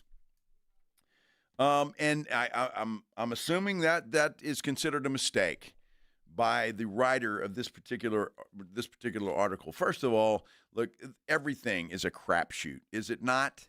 Everything. Drafting Dylan Harper is a crapshoot. Drafting Wemby was not. I mean, most things are, though, right? I mean, most things are. So you don't know how it's going to turn out, and you do what you think is best at the time for your franchise. So to say the Spurs are walking into disaster or ruining their franchise's future by giving De'Aaron Fox the max contract, I just disagree with wholeheartedly. Completely disagree with that wholeheartedly. De'Aaron Fox has been a pretty good player. His best years, obviously, were the 22-23 season in Sacramento and 23-24 season in Sacramento. And then he comes in it splits time in Sacramento and San Antonio. Didn't play a full season here, obviously. But his numbers are great. His numbers are great. When he first got there as a high draft pick for the Kings, back in the 17-18 season, same year the Spurs drafted Derek White, by the way. He averaged 12 points a game then. Then he went up to 17 points a game, 21 points a game after that, 25 after that. He regressed a little bit the next year, 23. Then he went back to 25. The next year, 27 points per game, 23, 25. And then his short time here in San Antonio, he averaged 20 points a game. He's a scorer. It's what he does. He's a scorer. He's a leader. And as much as we love Stephon Castle and Dylan Harper, Dylan Harper has not played a second of NBA basketball. Why do you hate Dylan Harper? Apparently I do, because every time I say that, it's bad. I got in trouble from a guy yesterday because I made fun of Wemby. I mean, Spurs fans are tough. You made fun of Wemby? Well, I guess kind of indirectly when they're talking about that girl who was blackmailing monks. Yeah. I remember that. Maybe that's why Wemby went to Monkville. I don't know. Get a little action. I mean, it's jokes, people, and apparently I'm not funny anyway, so it doesn't matter. But I digress. What would you do? I see the phone lines are lit up here, Pledge. All these folks want to talk about Fox and the Spurs and what they do. Let's go to them. 210-656-3776, 656-ESPN. Let's go to the phone lines, and it looks like, was that Hughes? Hughes, you're on line one. What do you think? What would you do? Yeah, how's it going, Joe? Good. I think you keep them. I mean, honestly, initially, I was kind of on the fence about it, but after looking at things, I mean, with De'Aaron Fox, you know what you have. Like you said, he's been a great player. He's been an all-star. Dylan Harper, great in college, but I mean, you don't know how he's going to be in the NBA. Like you say, comparing college to NBA it's a different beast. If he just turns out to be an okay player and you get rid of De'Aaron Fox, I mean, I just think it would be a huge mistake. So, De'Aaron Fox wanted to come to San Antonio. So I've heard a lot of people saying that, San Antonio is going to be a destination for other all-stars, other great players. If you get rid of the players that want to come here, I mean, I just think that kind of sets the tone too. So I feel like you keep them, you pay them. It's a great problem to have. If you have too many great players like Oklahoma City, you put the best ones on the court, and then you worry about that later. But amen, Nathan. Thanks. Great phone call. I appreciate that very much. I agree wholeheartedly with you. We're asking for your opinion, whether you're on our YouTube page or if you want to call us and voice your opinion, just like Ken did. Ken, welcome to the Blitz. What do you think? Hey, how's it going? So I just kind of wanted to chime in on the whole De'Aaron Fox situation. So the reason why I feel like it makes sense is De'Aaron Fox is one of those players that came out of college, had a lot of hype, had a lot of energy going behind him, and Dylan Harper's no exception from that. And outside of the productivity, he knows how to deal with that pressure that you were just talking about, being a college player going into the NBA. It's a totally different ball game. And so I feel like it's more of a mental type of development that they're looking to go for. The max contract may have been excessive, but at the same time, I think they're going in a good direction. They have a young squad, and I'm excited to see the season play out. I'm excited as well, Ken, and I appreciate the phone call. Thanks for chiming in today.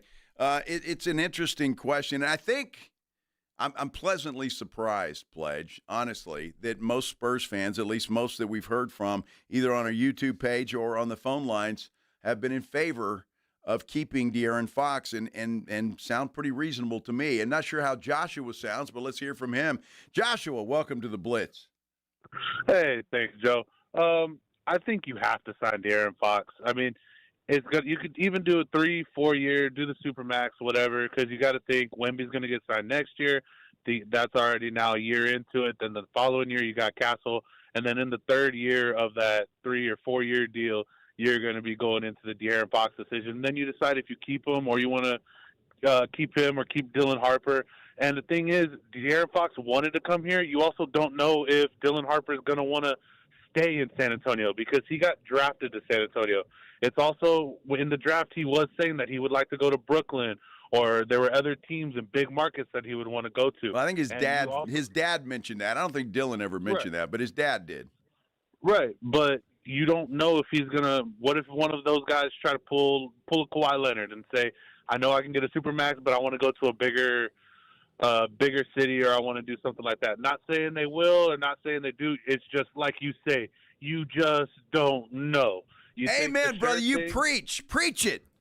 You take the shirt thing and De'Aaron Fox, you get him, you sign him to the Supermax, and you figure out the rest later. You want to get as many good players as possible because the last time I checked, you'll win with good players, not a bunch of middle school players that can't even play in the summer league. So let's just get those. And also, can we please sign the Chupacabra? Oh, my goodness. Please sign him. My goodness. Joshua, it was a great phone call until then, buddy. Thanks for calling. Appreciate you. Oh, the Pledge has got a poll up. How about that? Again, it says, with the Dylan Harper edition, is it still important to re-sign De'Aaron Fox? Go to our YouTube page. You can vote there, yes or no. So go do that right now. Now, while all Spurs fans are talking about, well, we should re-sign this guy and move on and do it, there is an ex-NBA player that disagrees with all of you. Remember Gilbert Arenas? Here's what he had to say. Just watching him play, the mannerisms, the style, the speed, the poise, the passing ability. You got him, and Castle's about, 6'5", 2"? So you got your backcourt sitting around 6'5", 6'6". Both actually are 6'6". athletic.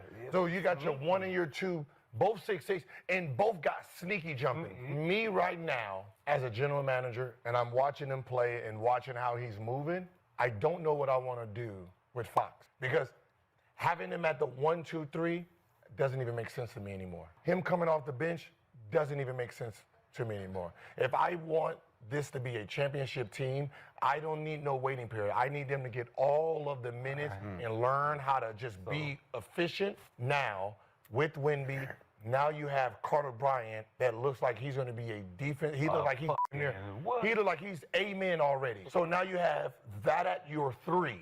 So instead of going guard, guard, guard, now you got your guard, both athletic, and your small forward, athletic as shit. Then you got a power forward and your center. You're talking about a whole different team. I need him and Castle to start playing today. Interesting. Gilbert Arenas talking about that on his podcast, saying, hey, Fox is expendable.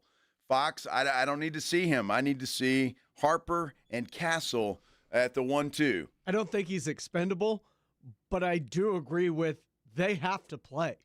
Well, they will. I'm tired of the gotta wait, gotta go to Austin, the vets gotta play. Like, you gotta learn. No, learn on the job, because that's what happens when you tear a team down to scratch. You get a chance to teach on the go. It depends And now look, with Dylan Harper, yes, he's not going to Austin. He won't go to Austin. Carter Bryant might. It's possible he could play in Austin. Don't know that for a fact, but it is possible. Here's my question, Spurs fans that agree with Gilbert Arenas, and I would say this to Gilbert Arenas as well. I really, truly would. The Spurs want to take the next step this year. They want to win more games. They would like to maybe get into the play-in, get into the playoffs. We think they do. Well, I think they do. So here's my question. Can Dylan Harper and Steph Castle, starting at the 1-2, get that done? They brought in a couple of defensive guys, big guys, in Olenek and Cornette. So if you're going to digress a little bit and you're going to go back and start two guys, well, Castle has proven himself, and he will be in the starting lineup. I feel certain about that. Dylan Harper, I don't know. I see him coming off the bench at least to start.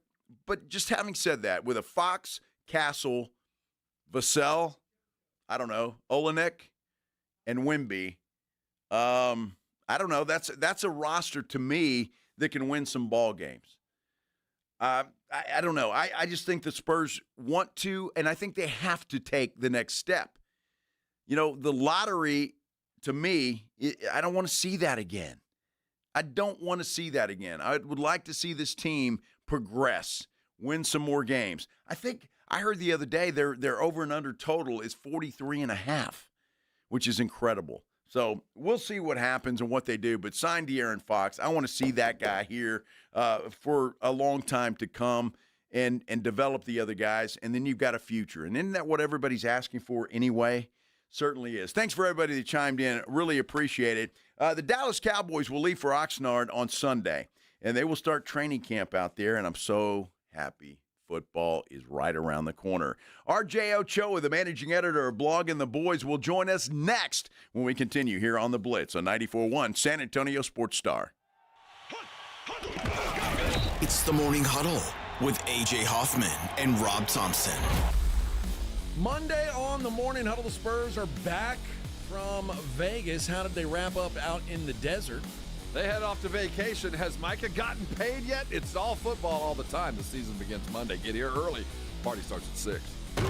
It's the Morning Huddle with A.J. Hoffman and Rob Thompson. Mornings 6 to 10 on 94.1 San Antonio Sports Star. This is a special notice to U.S. taxpayers owing $10,000 or more to the IRS. Tax Relief Advocates is urgently notifying taxpayers that tax relief initiatives are now available that may significantly reduce or eliminate what you owe. If you're afraid of an IRS lien, levy, or wage garnishment, don't lose hope. You can now take advantage of these current relief programs to end all collections, reduce the amount you owe, and resolve your tax problem.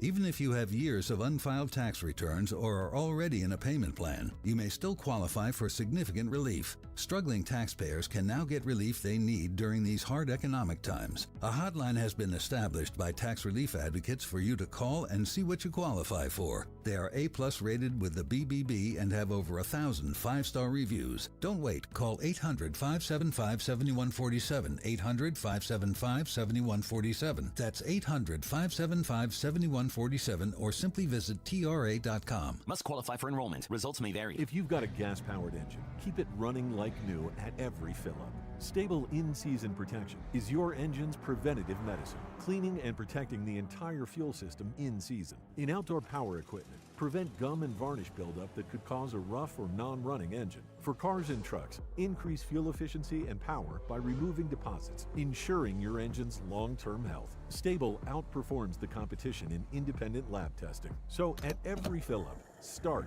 with Stable. When you're hiring, have you ever felt like you're missing out on meeting truly great candidates for your roles? It seems impossible to find them, but they have to be out there somewhere, right? Well, they're not hard to find when you know where to go, and that place is ZipRecruiter. And right now, you can try ZipRecruiter for free at ZipRecruiter.com/radio. ZipRecruiter helps 10 million people with their job search every day. And because these people are actively looking for jobs just like yours, it's easy to find the right person right away. In fact, 4 out of 5 employers who post on ZipRecruiter get a quality candidate within the first day. But if you're not using ZipRecruiter, you're missing out. So see what it's like when the impossible is easy. When you go to ZipRecruiter.com/radio right now to try ZipRecruiter for free. Once again, that's ZipRecruiter.com/radio. ZipRecruiter.com/radio. Never miss out on great candidates with ZipRecruiter. ZipRecruiter is the place. ZipRecruiter is the place for talented teachers, savvy software developers, and master mixologists. ZipRecruiter is the place where you meet all these people and more. That's because ZipRecruiter is the place for job seekers who are looking for new opportunities. In fact, ZipRecruiter helps 10 million people with their job search every day, so you can find the right candidates right away. It's no wonder that ZipRecruiter is the place for skilled skydiving instructors, accomplished airbrush artists, and proficient pediatricians. But if you're not using ZipRecruiter to hire, you're missing out. ZipRecruiter is the place that's so confident it can make your hiring easier that it lets you try it for free at ZipRecruiter.com/free. So if you want the right candidates for all your roles, ZipRecruiter is the place to go. Try it for free at ZipRecruiter.com/free. That's ZipRecruiter.com/free. Never miss out on great candidates with ZipRecruiter. San Antonio Sports Star.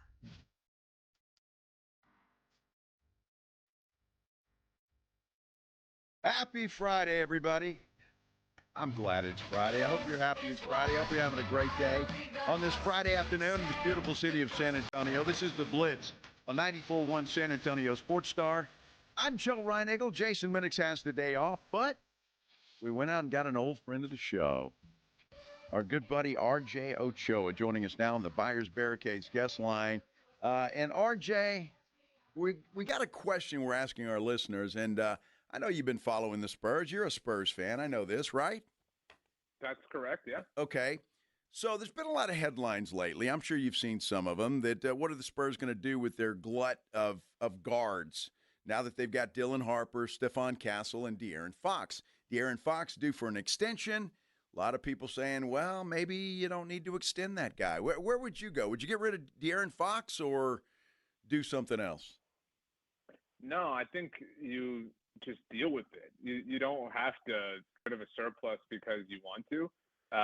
Ultimately, I mean, when they traded for him, it was like the best day of all time. When they traded for him, it was like, finally, you're doing this. You're committing. You're capitalizing on Wemby.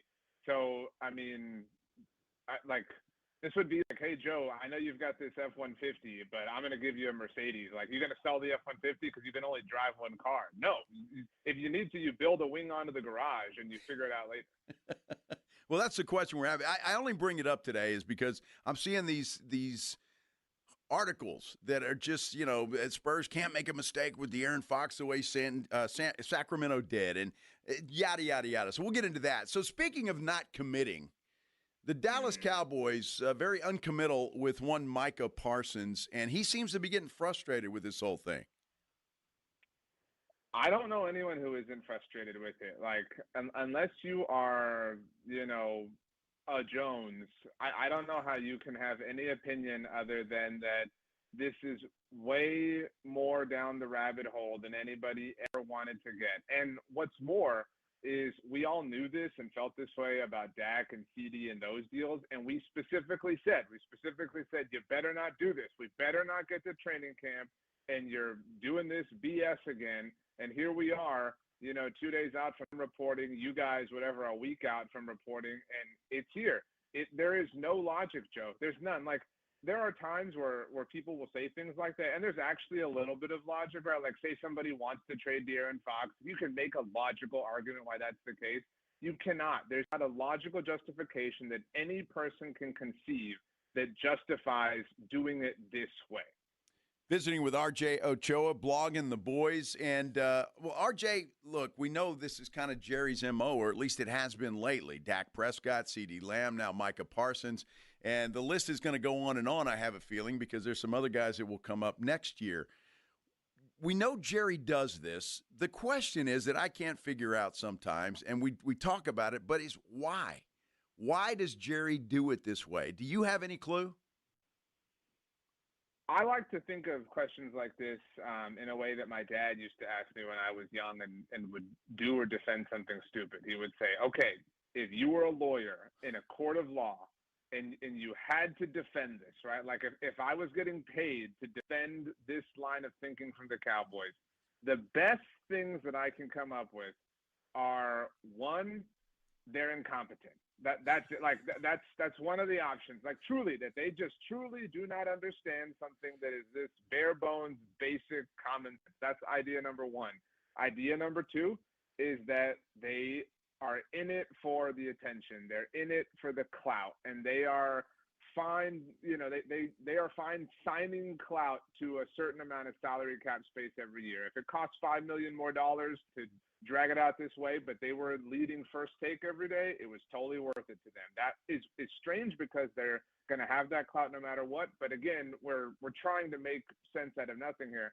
And the final idea, again, and I find this to be preposterous, but other people who understand business things more than I do have suggested it, is that they're cash poor. That while they have all this amassed worth in life, they don't have the liquid cash assets for signing bonus money, and so they're putting it off until, they can rob Peter to pay Paul. Again, I find that to be insane, but we're at a place where you have to consider some things to try to justify their way they're going about this.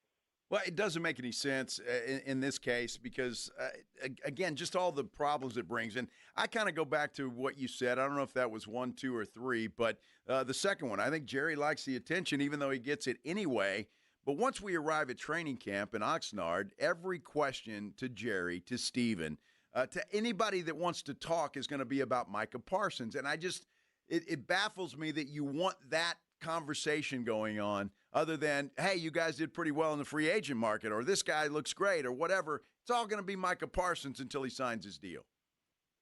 Yeah, and I think that, what I'm interested in, and obviously my ultimate hope and wish is for the team to have success, but I think that there are a lot of people who want to see this not blow up in their face, but obviously people want to see some change. They don't want this to be the case anymore. And if there is one person, right, if there is a Harry Potter, a boy who lived, so to speak, who can survive the Avada Kedavra from Lord Voldemort, in this context, it's Micah. Look, I love Dak, I love CD, and I think they're phenomenal players, but they're not the outspoken personality that Micah is, right? Micah is a very different person. And I always thought it was silly, and I know we talked about this in New Orleans, how they were saying, oh, we want to see Micah be a leader. We want to see Micah do this offseason. I always thought that was stupid because he literally showed up all of last year. At any point last year, he could have held out. He could have really pressed on the team not having the Dak or CD situations taken care of and really manipulated that to his advantage. So this idea that now was the time to prove it was already a level of misunderstanding for me. But my point is, I mean, if Micah wants to make this difficult, I believe he has the potential in a way that other players don't to make it particularly difficult because of the platform he's built for himself, because of his magnetic personality. And he doesn't seem interested in that, to be clear. But I would kind of like to see it because these antics have to stop. They benefit nobody, and they only hinder the overall team building abilities they have. Well, that's exactly right. And Micah said the same thing, which I did learn something, by the way, RJ. I didn't know The Undertaker had a podcast. So I was blown away by that. Like, wait a minute, he's on what? With who? So that was kind of fun. Well, I mean, the craziest thing about that to me is in 30 seconds in, that clip, The Undertaker, to be clear, we're talking about the professional wrestler. The Undertaker understood this concept more than the Cowboys front office, right? Like The Undertaker was like, yeah, it makes sense. They would pay. And Micah's even out here saying like, dude, pay me less. Like pay me when it's cheaper for you. Like, and that's what I think we feel this way about different athletes on different teams. Like it's so frustrating because Micah can't be the GM, right? But he even understands this and is willing to work and willing to also do what he has to for himself individually. It's absurd. And that's why, again, you have to consider the possibility that it is for attention or that they, don't have the cash or whatever, blah, blah, blah. But they're playing with fire. TJ Watt got his deal already, and it would not shock me if we get to a place where Trey Hendrickson gets paid or Max Crosby gets paid and they up the price even more. Well, I wouldn't be surprised. It's already cost him a ton because if they would have done this last year, it would have been a hell of a lot cheaper for Jerry and all of that. Now, the good news is R.J. Ochoa, managing editor of Blogging the Boys, who is joining us here on the Blitz on 94.1 San Antonio Sports Star. All the rookies are signed, and they'll be ready for camp. So Ezra Raku got his deal, 4 years, $10 million. At least that's something. Can we look at a glass half full? You know, I think I get painted often as somebody who only criticizes the Cowboys, but I think they deserve their flowers here. I think we should all be really mad at Pledge and his Houston Texans for complicating this for everyone. But to the Cowboys' credit, the moment the straw broke the camel's back, right? The moment the bow broke and the baby fell, right? And second-round players were suddenly no longer signing for fully guaranteed contracts, they moved, they acted, they got this done. And that's why, again, like, we understand that they're not incompetent. They're not foolish. They're not idiots. They know what's at play here. And that's what's kind of pathetic to me is, like, if these are your little tricks to generate attention, I mean, they're really sad. Like, we all know them. You know, like, you're going to walk out and saw the lady in half? No way, dude. We've never seen that before. You know what I mean? And so kudos to them for getting Donovan taken care of. Thankfully, he won't have to miss any training camp time. But just apply that same disposition to everything else you do. Yeah, that would be a good idea. Now, I was kind of surprised, I guess, that Trayvon Diggs fined $500,000 for, I guess, not showing up enough and rehabbing enough there at the Star in Frisco. What'd you think of that? I don't know if I've ever told you this, Joe, but I live my life by something I call the purple pants rule. And if when the radio station hired you, they gave you a contract, said, hey, we're going to pay you the $1 billion that Joe gets paid to host this radio show with Jason. You can do all this, but you can't wear purple pants to work on Wednesdays. And you knew that. You signed that contract. You knew the rule. And then you did it, and they did something about it. Even though it's a stupid rule, you signed the contract, right? Like, you knew what it was. You knew what you were getting into. And so in that sense, Trayvon understood this. I understand he wanted to train personally. So I don't think anyone's in the wrong here. I do think that the temperature of the moment, makes it look like the Cowboys are cheap, like they just want to hold money from all their players and whatnot. But my biggest takeaway is that the writing is really on the wall that this is Trayvon's last season with the Cowboys, because you don't do this to a guy that is going to be around for the long term. I mean, I'm not a Rangers fan, but you look at how they took care of Nathan Eovaldi with the All-Star situation and whatnot. They said, dude, here, $100,000. The reason for that, because you've got a harmonious relationship. And so if it's a guy who is not going to be around, even though 500 G's is a penny in the salary cap bucket, you say, hey, we'll hold on to that and we'll make an example out of you. Well, and you're right, and that's a great analogy. It is the rules. That's the contract that he signed. And I said this yesterday. I thought that was the beginning of the end for Trayvon Diggs in Dallas, because I just don't think with the injury situation, with everything that's going on, he hasn't worked out, and I'm not sure the Cowboys think that he will work out in the future. No, and, for a little while, I mean, it really looked like he was going to be a legitimate cornerstone for the team. Obviously, it looked like him and Micah were going to kind of be the defensive pillars for a long time, so much so that I really thought Trayvon was even going to have enough clout himself to get the team to sign Stephon when the time came. Now, some of that got complicated by Stephon's injury last year, and so you can't really sign him in the same way. But, yeah, I mean, the drop-off has been quick. And, I mean, you consider the fact that they drafted Savon Ravel, even though it was in the third round. I mean, he's a premier talent who fell due to injury reasons. And so if we get a Deron Bland extension, as ridiculous as that is to toss out because of who this team is, I mean, that's just another, nail in the coffin, even though we've already got a few in at this point. But yeah, I mean, it's this is year 6 for him. Like, time really flies, yeah. In the NFL. And so it's been a little while for him at this point. Visiting with R.J. Ochoa, managing editor of Blogging the Boys here on 94.1 San Antonio Sports Star. I got to ask you about this, R.J., because on the Locked On Cowboys podcast, there was a former coach, Stretch. I can't remember his name right off the top of my head, but he's saying that he's heard from coaches that say Jaden Blue is lazy. Have you heard this? And if you have, what are your thoughts on this? I don't mean to take any shots at Glenn Smith. Glenn Smith, that's which it. Is, I'm assuming his legal name, but I like Stretch personally. But I don't know if you've seen, Joe. You're obviously busy in the last 30 minutes or so. Jaden took to Instagram and shared a comment. He said, LMAO, which I don't know if you know what that Yes, I do. Yes. Okay. LMAO, taking time out your day to make fake article about me for attention. This whole thing, again, with all due respect to Mr. Stretch, smelled a little stretchy. And so it's unfortunate for Jaden that he seemingly got caught up in the crosshairs of it all a couple of days before training camp begins. But, I guess the best way to answer that is to say we didn't take it seriously enough to consider any material at Blog on the Boys based around it. Okay. Well, this we heard from Glenn Stretch Smith, and he said this on a podcast. And again, I don't know. Jaden Blue, I know, wasn't lazy at the University of Texas. I can't imagine that he would be in Dallas, but we'll continue to follow the story. I just was curious what you thought about that, because obviously the Cowboys think highly of Jaden Blue, and he could be a premier piece of that running back room.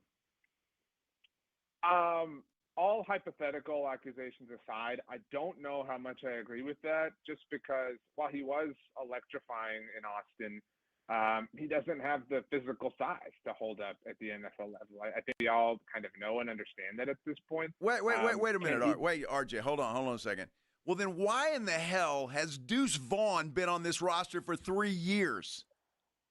I would never make a heavy accusation without being able to justify it, but Deuce Vaughn hasn't, the role on the team that Deuce Vaughn has played isn't supremely consequential, so it hasn't been the biggest deal, obviously, to carry him. But to your point, I think his spot is in jeopardy this year. They signed 2 dudes in free agency. They also drafted Phil Maffa, after Jaden Blue. So Deuce is kind of the odd man out in an easy, kind of math way to figure out. But that's the place that I think they have the biggest question mark. Like if you told me any of these guys, you're like, oh, dude, I came back from the future and Miles Sanders led the team in rushing, I could believe it because nobody really stands out. Or Jaden even did. But I don't know how they're going to divvy the carries up. I don't know what the amalgamation is going to look like. I mean, they seem intent on running the ball, but they haven't really done anything to justify that. I would also believe if you told me, dude, I came back from the future and the guy who led the team in carries or rushing yards wasn't on the team when you were talking to Joe on the Blitz on Friday, July 18th. They signed him during training camp. It's the one area where, they might want to kick the tires and do an assessment after the first wave of camp or so. But right now it's a huge question mark. And I think that Jaden will play a role. I just don't know that he's an every down player at this point in his career. And I totally agree with that. And if that's what I implied, it's not. I think he's a third down guy, if anything. I think out of the backfield, maybe short passes, whatever the case may be, in that role.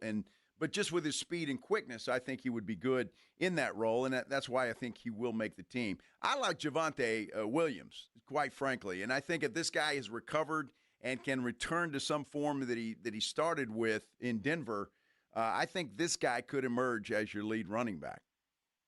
Well, that makes me happy because we're at the time of year where I pay a lot of attention to Joe Reinagel's Twitter feed, because when somebody gets your kiss of approval, I mean, Jake Ferguson owes his life to you. Dude. He does. And you know what I mean? Absolutely.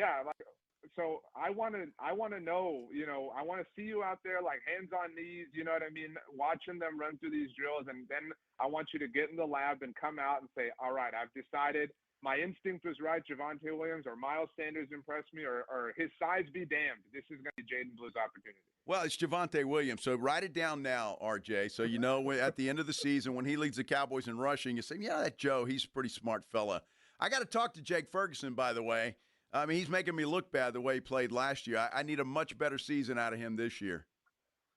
He's he's a popular guy. His better half is quite popular as well. Yes, she is. He's got a lot going on, but he was hurt last year. Remember, I bet you if you do seriously talk to him, I would be curious to understand how much that knee issue he suffered in week 1.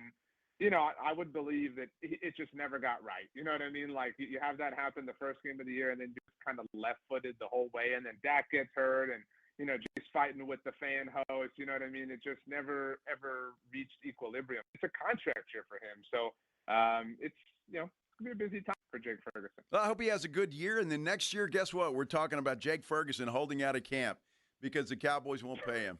So we'll do that. RJ, it's always a pleasure, my friend. Always a pleasure. Thanks for making some time for us here.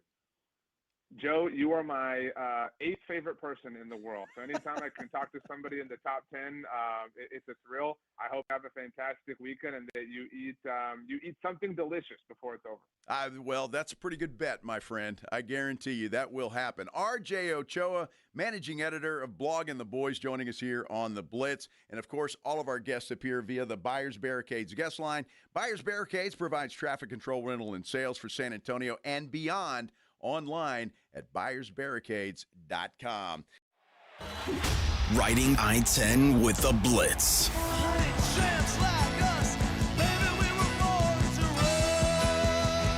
Afternoons 2 to 6, KTFM Floresville, and everywhere at sasportstar.com. Take a swing at picking baseball this season on Underdog. Hi, Jason Minix here from the Blitz. Underdog is a leading place to make all your sports picks. Millions of fans have won billions making picks on Underdog. Will you be next? It is easy and fun to do. I love playing the pick'em game on Underdog. All you have to do is download the Underdog app and choose whether a player will go higher or lower on one of their stats. You can choose from things like home runs, strikeouts, total bases, and so much more. And you can play for as little as $1. So download the Underdog app. Sign up now with promo code STAR to unlock a special offer of up to $1,000 in bonus cash when you make your first deposit. Again, use my promo code STAR when you sign up at Underdog. Must be 18 plus and present in Texas. Terms apply. See UnderdogFantasy.com/web/deposit-match-terms. Concerned with your play? Call 1-800-GAMBLER or visit ncpgambling.org. Most people in radio commercials talk really fast. But we made this one for RV owners.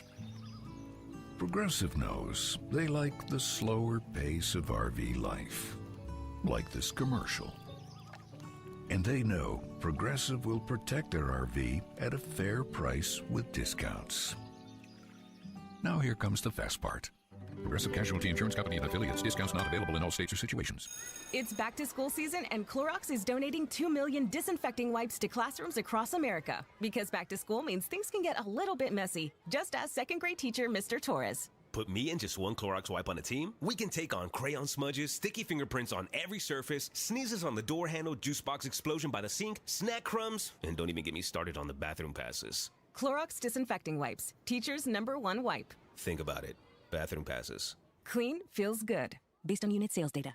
We all hear the radio ads about the IRS. They tell you to be afraid, to be scared, and they try to frighten you into calling. I'm not here to do that. Tax Relief Advocates is different. TRA is here to tell you that if you owe money to the IRS, whether it's $5,000, $50,000, or $500,000, we have a solution. It doesn't matter if you're sitting in your car, at work, or with your kids. No matter where you are, call now. 800-499-9102. Don't lose hope. TRA can eliminate or reduce what you owe to the IRS. Generous programs are now available that can give you a fresh start. Our passion is taxes and helping individuals fix their IRS problems. We have over 1,000 5-star reviews on Google and an A+ with the Better Business Bureau. You don't need to be afraid of the IRS any longer. End your tax nightmare today by visiting us online at TRA.com or call 800-499-9102. That's 800-499-9102. Tax Relief Advocates. Real solutions for real people.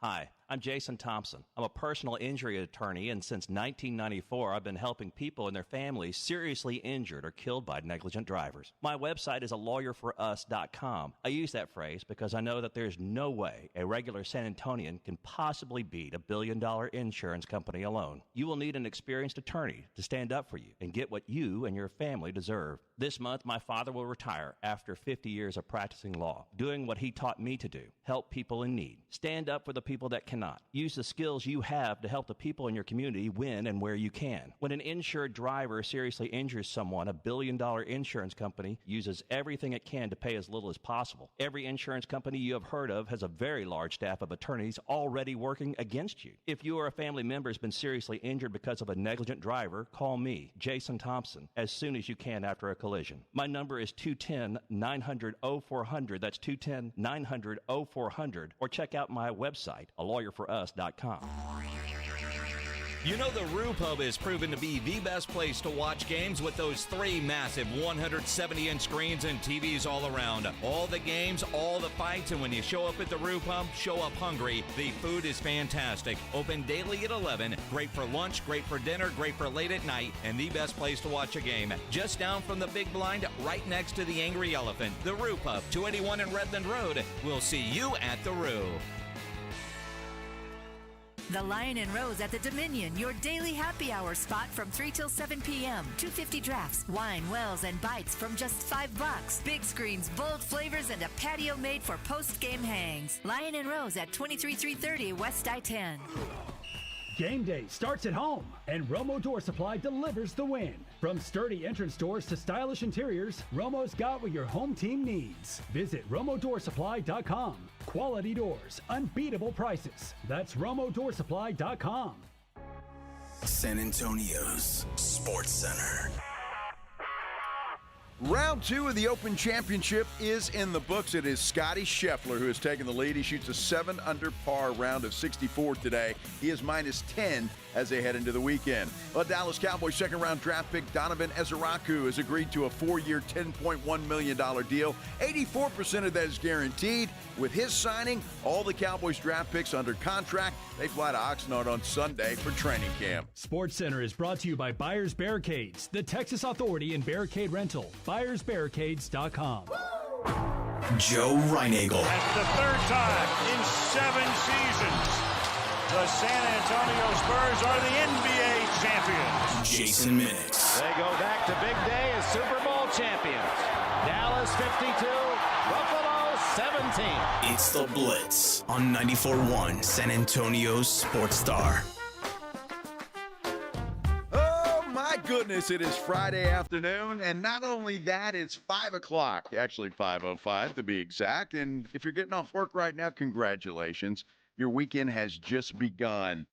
So I'm happy you're spending a little time with us while we wait for our week to be done here in about, 50 minutes or so. But in the meantime, we got a lot to talk about. This is the Blitz on 94.1 San Antonio Sports Star. I'm Joe Reinagel. Jason Minix has the day off today. James Pledger is here in the glass box of fun, pushing the buttons and playing the music and making sure that we're under some sort of control, I guess. Yeah. Depending. Sometimes it's not fun to be under control. Sometimes you off the rails is the best. You got to be out of control a little bit. It's funny. During the break, we were talking to our boss, Morgan, and Ernie, who's our digital guy here, who's actually leaving for Portland, and it's a long story. He's still going to work here, but yeah. Anyway, so speaking of digital guys, yeah, and Ryan, our old digital guy, stopping by to pay us a visit. So it was fun to see everybody during that break. But Morgan brings up something that she was talking about yesterday about Airbnbs, and I'm curious, all of you out there, if you do this or know of anybody that does this. She says that there are some people out there that will actually pay, like friends, like me, Pledge, and Minix going to an Airbnb somewhere on a guy's trip or whatever. And Minix always has to have the master bedroom, right? I don't know, dude. I don't know why I said I don't really care, so I don't fight him on it. Nobody does. But it's like he always has to have that, right? He's got to have it.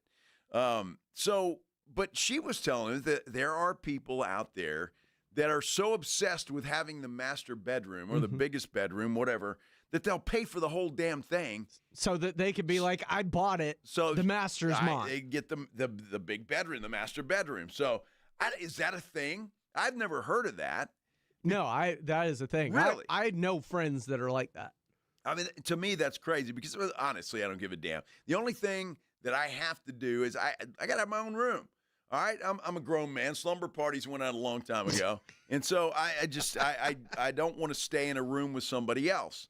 I can still sleep on a couch at this point in time in my life. And that I could do, but again, typically we're fortunate the Airbnbs we get, like the one we have in Oxnard, or when we go to the Super Bowl or whatever, it's usually got enough bedrooms for everybody to have a bedroom. We usually get 4-bedroom or however many people are going. So we're fortunate in that respect, but I've never heard that. If you guys have, if you're watching on YouTube today, thank you for doing that. Like and subscribe to our San Antonio Sports Star YouTube page. I want to know. Let me know. I mean, is that a thing? And do you do that? Do you have to have the master bedroom and willing to pay for the entire Airbnb so you can have that thing? To me, that's a little obsessive. So that conversation evolved into another conversation about, well, something that an iconic thing. Like, for example, Pledge got hit in his car, and he loved this car that he had. Well, they had to total it. It wasn't Pledge's fault. It was somebody else's fault. And now he's got a new car, but he loved that car. And everybody keeps asking me, you like the new car? I'm like, yeah. But it's not the other one. Yeah. Right? Like, I'm warming up to it maybe, but we'll see. Well, it's crazy because, look, Pledge is a muscle car guy. All right, he had a Dodge Charger, right? And that's what it was, yeah. So, it's one of the, I call them muscle cars, right? Because they're kind of the little hot rods, and it was a great car. It was just sexy. The lines on it, just sexy, huh? Sexy. Oh, Friday was sexy. Wow. Friday? That was my girl Friday. Oh, okay. That's the name of the car, Friday. Mm-hmm. Oh, wow. Okay.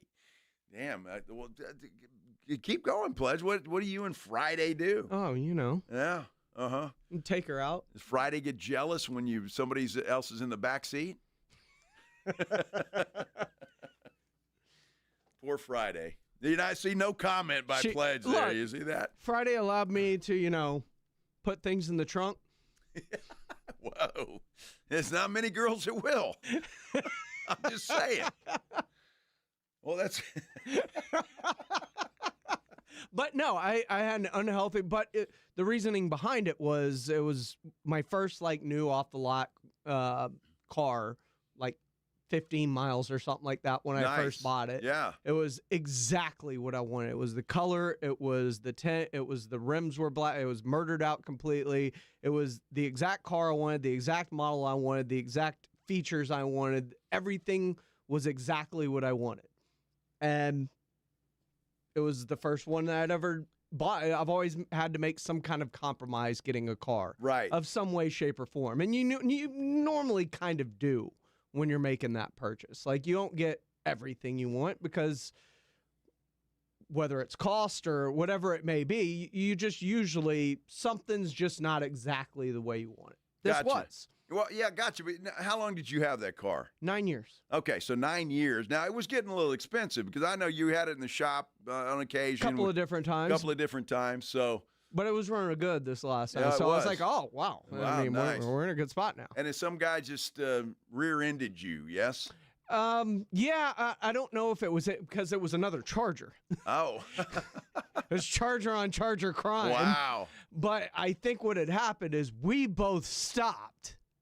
The guy behind him didn't. Oh. And he did a 2-for-1 Charger demolition. Got you. Wow. Well, that's too bad. Fortunately, you're okay. That's the main thing. I'm fine. And so, they had to total your car. You got a new car, and it'll grow on you. It's a really nice car. By the way. It really is. Nice car. All the features. That sunroof's massive. Yes. It's very nice. The entire roof of the car. Now, Minix and I were. You gave us the keys the other day. We went outside and sat in it, and kind of broke it in for you. Appreciate that. No, it's a nice car. It's funny because there's always those things like that Charger for you was the first purchase you made, big purchase you made, and brand new car, and you loved it. It was exactly what you want. I think everybody's got an obsession that they had either as a kid or maybe as an early adult that you bought. One of my biggest thrills, and this was several years ago, I bought a Toyota, and the one I bought was in the showroom. Oh, you got a showroom car? Yeah, and so they had to drive. They had to open up the big patio window. They drove that sucker right out of the showroom. And I was like, yeah, I'm bad. Yeah, that's cool.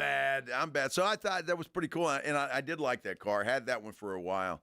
But now I went to, since I got out of TV, I don't drive as much. Mm-hmm. So I went to a lease. So now I you get a new car every 3 years or whatever. And so it's kind of cool to do that. But then you never have the car outright. I mean, I could purchase the car if when I you're want, done, yeah. Right. But, what the hell? Why not? I'll just get a new one. I don't like the whole you can only have so many miles when you're leasing. Right. You're kind of restricted in your driving patterns, if you will. Well, right? It depends on what you do, right? Because when I was working in TV, I had to, I was driving to stadiums. I was driving all over the place, so I couldn't do that, right? So, but now I can, and I don't drive them. Like, for example, the mileage I have on this current lease that I have, I've got a year left on it, and I've got, 20,000 miles left. So I'm in great shape, pretty good shape, because I don't plan on going cross country or anything. So I don't plan on doing that anyway. But so I don't know, but we'll see what happens. Maybe I change that, maybe not. It depends. I mean, everybody's got some kind of weird obsession with something, right? Like there's people that have their spot. It's a couch or a chair in the living room, and that's their chair. I remember my dad had his chair. Oh, yeah. Nobody was allowed to sit in his chair. Yeah. So I think Friday was kind of that for me. I got you. My dad was the same way, so it was always cool to sit in his chair when he wasn't home. Just to say you did. And then you hear him pull into the driveway, and you get your ass out of there really quickly. So did he ever, somebody's been in my chair, my butt groove's messed up? No, he never said it out loud, but I'm sure he knew. I mean, I'm sure he knew. Dude, I got to tell you, that one of the best things that I ever got, and I don't know if I've told this story on the air or not, but, I'm kind of an older guy. When CB radios were popular way back in the day. Breaker 19. Yeah, and I was, I guess I was still in high school, maybe junior high. I'm not sure exactly, but that was the first AOL chat room. Everybody, the cool thing, everybody had a CB radio in their car. I wanted one in my room, so it was called a base station. Oh. Right? And so I was at my grandparents' house. We're coming home, and I look up, and I see this big antenna on the side of the house. And, man, I flew out of there. I knew exactly what that was. So that was cool. Kind of a cool time. And then you sit in your room, and you talk on that thing to all your friends, and you think you're cool, and well, I don't know how cool that was, but at the time it was pretty damn cool. I was going to say, it sounds pretty cool. At the time it was pretty cool. So that's back in the Smoking the Bandit days with the breaker. It's like I remember was one year I got walkie-talkies. Oh yeah. And me and my friends, and they had the really good ones where the whole neighborhood, the cul-de-sac could talk to one another. Wow. Cool stuff. Memories from back in the day. Anybody got memories, anything that you obsessed over or your favorite car, whatever it is? Doesn't matter. Look, it's Friday. What are you going to do this weekend? We can talk. We can chat. We're all family here. Whatever you want to do. I tell you what we are going to do. There is some concerning news coming out of Dallas. Whether you believe it or not, I'm not sure how true it is or how. But one of their rookies is being called lazy. We'll talk about that when we continue here on the Blitz on 94.1 San Antonio Sports Star. First, though, I got to ask you, have you made your tee time for this weekend? Or if maybe not this weekend, maybe Monday, Tuesday, maybe take a day off during the week, go out and play some golf. You need to get out to the Golf Club of Texas. I'm telling you, if you haven't been out there, you haven't been out there. It's which is obvious. But, I mean, it's just a great place. And I say that if you've been out there a long time ago and you haven't been out there lately, then you haven't been out there. The improvements they've made to that golf course are second to none. They have put so much money into that golf course to make it a premier place to play golf. It looks like a country club. It's taken care of like a country club, but it's not. It is open to the public 7 days a week. And it offers some of the best course conditions in town. And I tell you what, the staff out there is fabulous. They're going to take care of you, whether it's in the golf shop, the driving range, doesn't matter. And then there's the 10 Cup Bar and Grill. You talk about some great service. That is fantastic service. The food is fantastic. They've got any kind of drink that you can imagine, anything that you want. They'll whip it up for you. And a lot of cold beer that you can drink there or take out on the golf course or do both. What the heck, right? Doesn't matter. And it's not going to break the bank. That's the beauty of it. It's not expensive. It's really not. Get out there, play some golf. The best way to do that is get online right now, golfclubtexas.com. That's golfclubtexas.com. The best rates are always online at golfclubtexas.com. The Golf Club of Texas, look, you know exactly where it is. It's right there off Briggs Ranch Road off Highway 90. Whether it's for dinner at the Tin Cup or round with your buddies or your next tournament, go check them out. The Golf Club of Texas is the friendliest golf course in Texas. The Morning Huddle. Before they were U2, what were they? He was NXS. NXS. He was Michael Hutchins, and then he became. Not only did they not play anything other than hits, they played some of the hits twice. Yes, they opened and they legit. I've never seen a band open and close with the same song. I said they're playing the same song again, dude. Well, with the Alzheimer crowd. The Morning Huddle with AJ and Rob. Weekday mornings 6 to 10. 94.1 San Antonio Sports Star. We're going to draw one name of a person that sold their car to GiveMeTheVin.com and give them $25,000. Wow. Give Me the Vin is giving away $25,000 in cash every month. Could you imagine being that person? Wouldn't that feel great? That would be awesome. Well, honey, you won. Oh my God. Heather Krager of Dallas, Texas won $25,000 and Give Me the Vin's big cash giveaway. That's so cool. You could be next to get a little more, maybe a lot more. I guess that old Mercedes was worth more than I thought. No purchase necessary. For official rules, go to GiveMeTheVin.com. This is the story of the one. As a lineman, he does whatever it takes to keep the power on in his community. And he wants a partner like Grainger who does the same. Grainger offers the professional-grade products he needs, from voltage detectors to harnesses to hard hats, plus fast, dependable delivery, so he can rise to every challenge. Call 1-800-GRAINGER, click Grainger.com, or just stop by. Grainger, for the ones who get it done.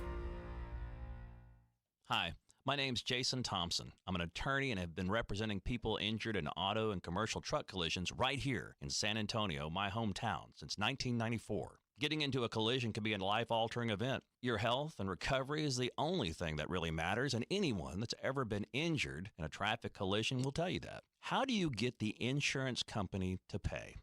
Simple.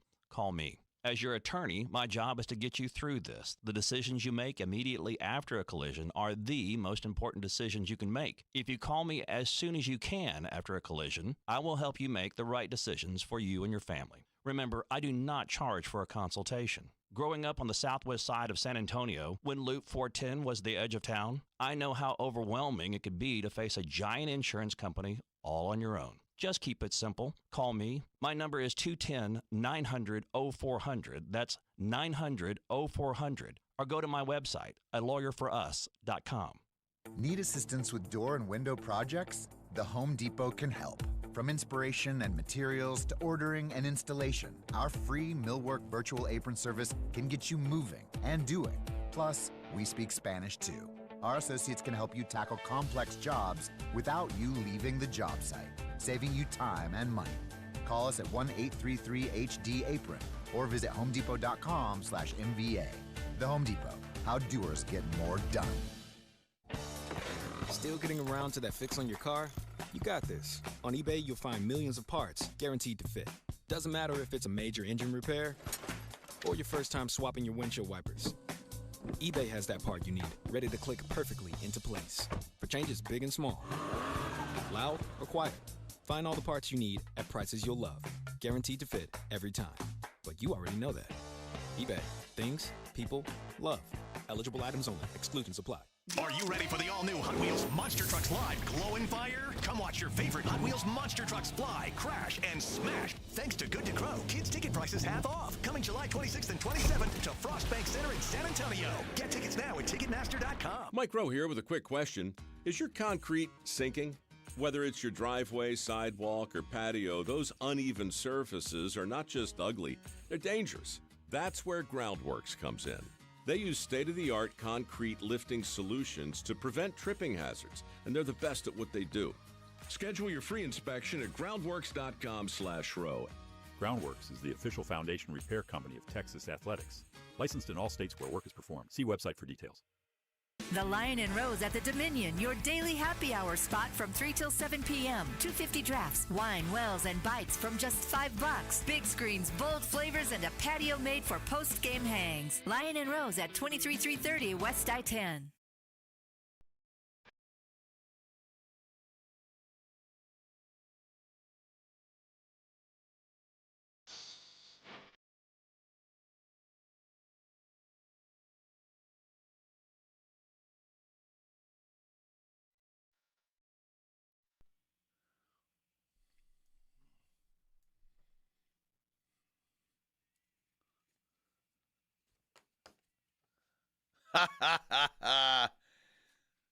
That's the Colt. So before this song played, Pledge tells me he's going to play this, and there's a reason we're playing this, by the way, and it's good for you if you like the Colt. But I'm looking at the lyrics on this thing. Sitting on a mountain, looking at the sun, plastic, fantastic, lobster telephone.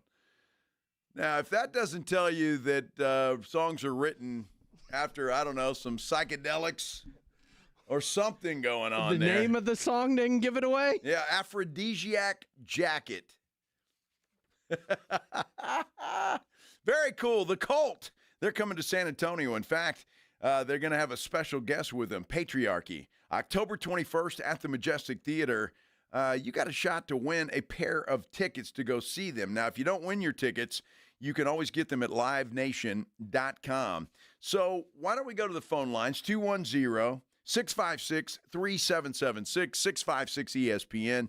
Caller number, why don't we go 12, Pledge? Caller number 12, you will win a pair of tickets to go see the Colt with special guest Patriarchy, October 21st at the Majestic Theater. Again, if you don't win them today, you can always get them at livenation.com. Good luck. Caller number 12 gets those tickets to go see the Colt. Good luck, everybody. Be a great prize to win on a Friday afternoon, would it not? I'm looking at these lyrics, Pledge, and it's like, man. Drip, drip, drip. Drip, drip, drip. Cozy and cooking in the kitchen. Insects on the bone. Hazy, lazy, dream world dripping on. Waiting for a time bomb. Yeah. Tick, tick, tick away. Something on the radio. Yay, yay, yay. Good stuff. Good stuff. So good luck to see the Colt. Aphrodisiac Jacket is the name of that song. That is just absolutely crazy. Talking a lot of Dallas Cowboys football, just simply because there's some good news and some not so good news, because they do report to training camp. They're flying out to Oxnard, California on Sunday, and they'll get things started that week. Kind of a light, they get into it, kind of ease into it, and then the next week they'll actually put the pads on, and that's the week we'll be there. We'll begin broadcasting live.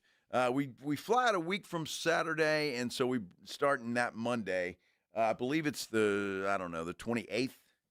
Not sure of the exact day, but we'll be out there. You'll know, and we'll let you know exactly when that is. And we're looking forward to that, to see if it's a little bit different camp this year than last year. Remember last year?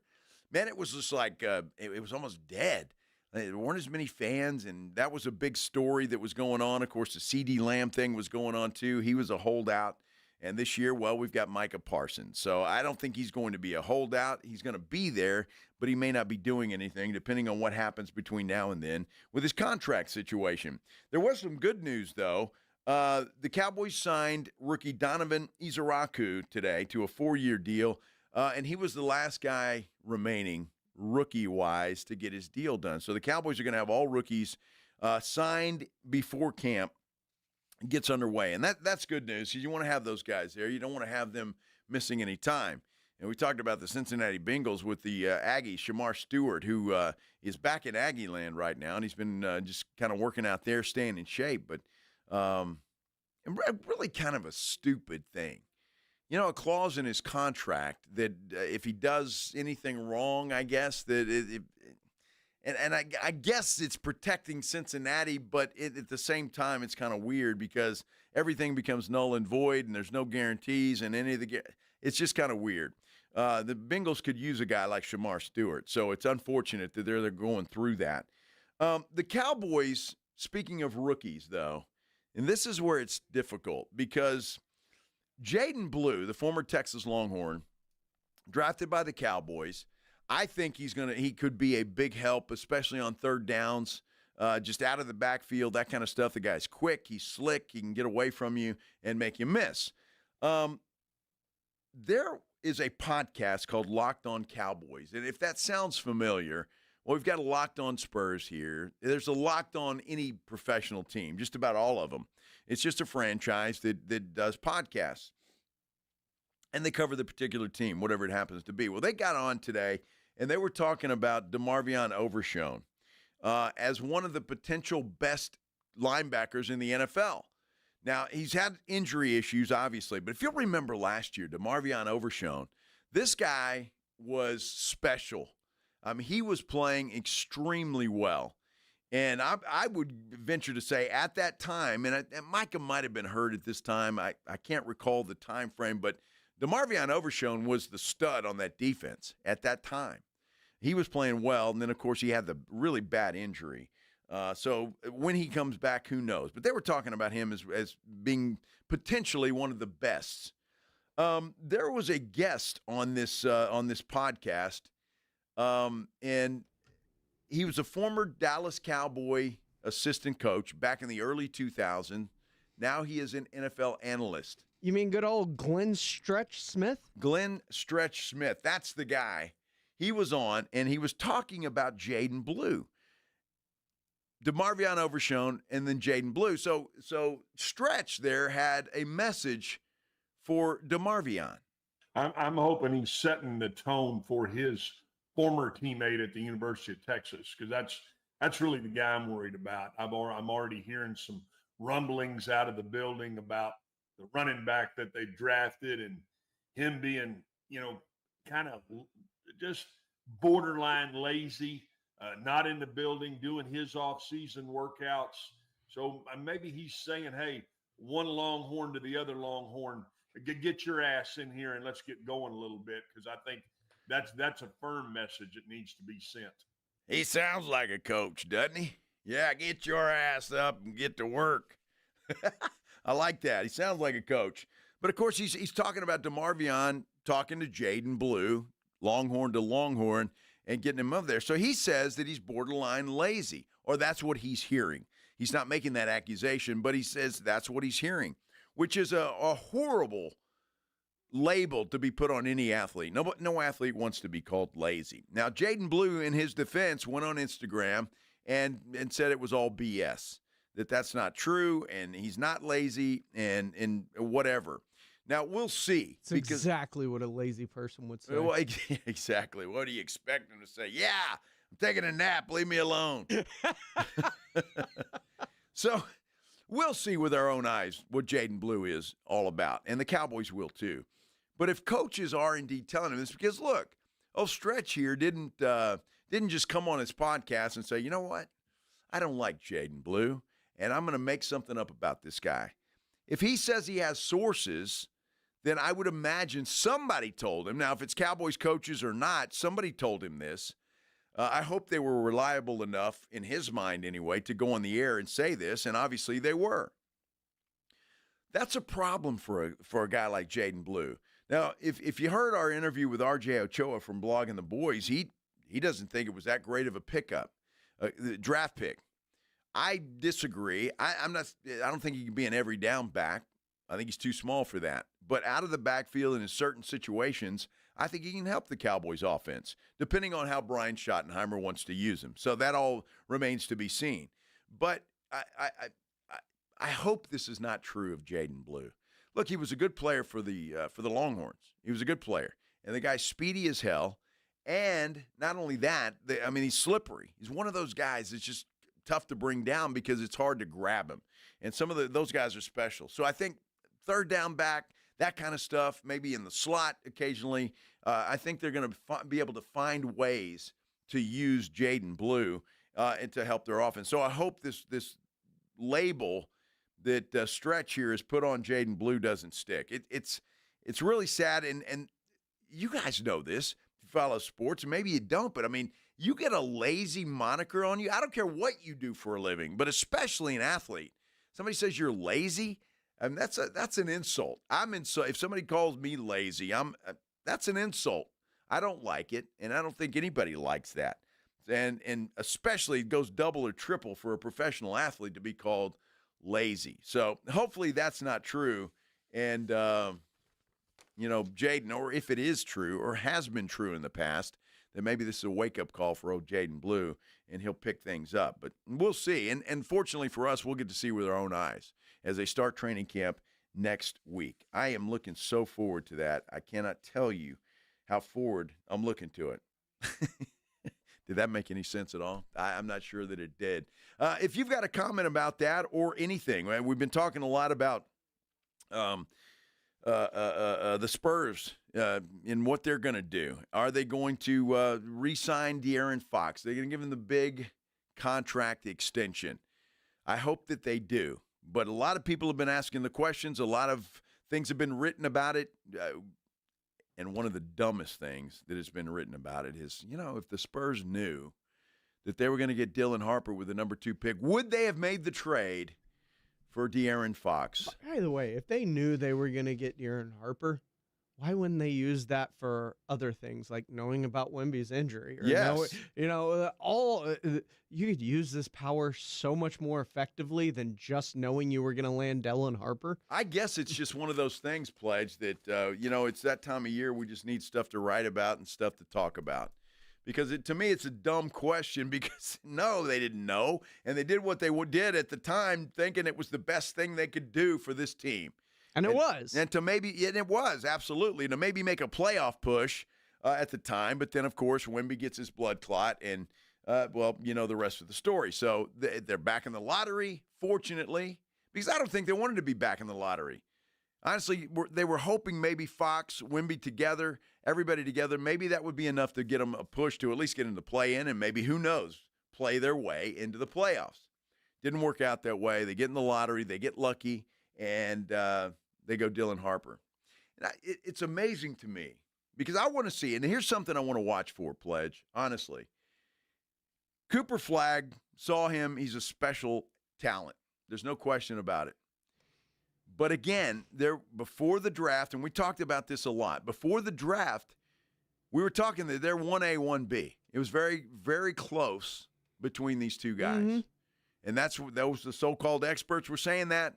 I want to see how that plays out. And no draft prospects ever missed anyway. Well, look, they said the same damn thing about Scoot Henderson when Wemby was coming out.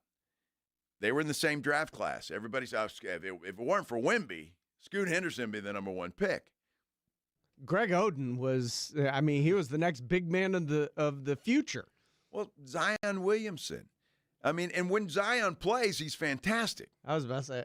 When he plays. I try not to use Zion because when he plays, he's everything that he was touted to be. Yeah, well, but when he plays. Sure. But he's made a lot of money. I'll give him credit for that. Injuries are a hard thing to pin on a player. I don't like to pin injuries on a player because it's not their fault. Well, some are self-imposed, like eating too much, and that doesn't help, and that's part of Zion's problem. But beignets are really good. Well, have you had one? They are, and New Orleans food is fantastic. It really is. I don't really care for the city itself. At Touffet? The food is great. As long as it's not crawfish at Touffet. Why do you hate crawfish at Touffet? I don't like crawfish. They're slimy little wormy things. Not even fried? I like shrimp at Touffet. Crawfish or shrimp. Dude, they're like little baby, I don't know what the hell they are. They live in creeks, for goodness sake. The crick? The crick.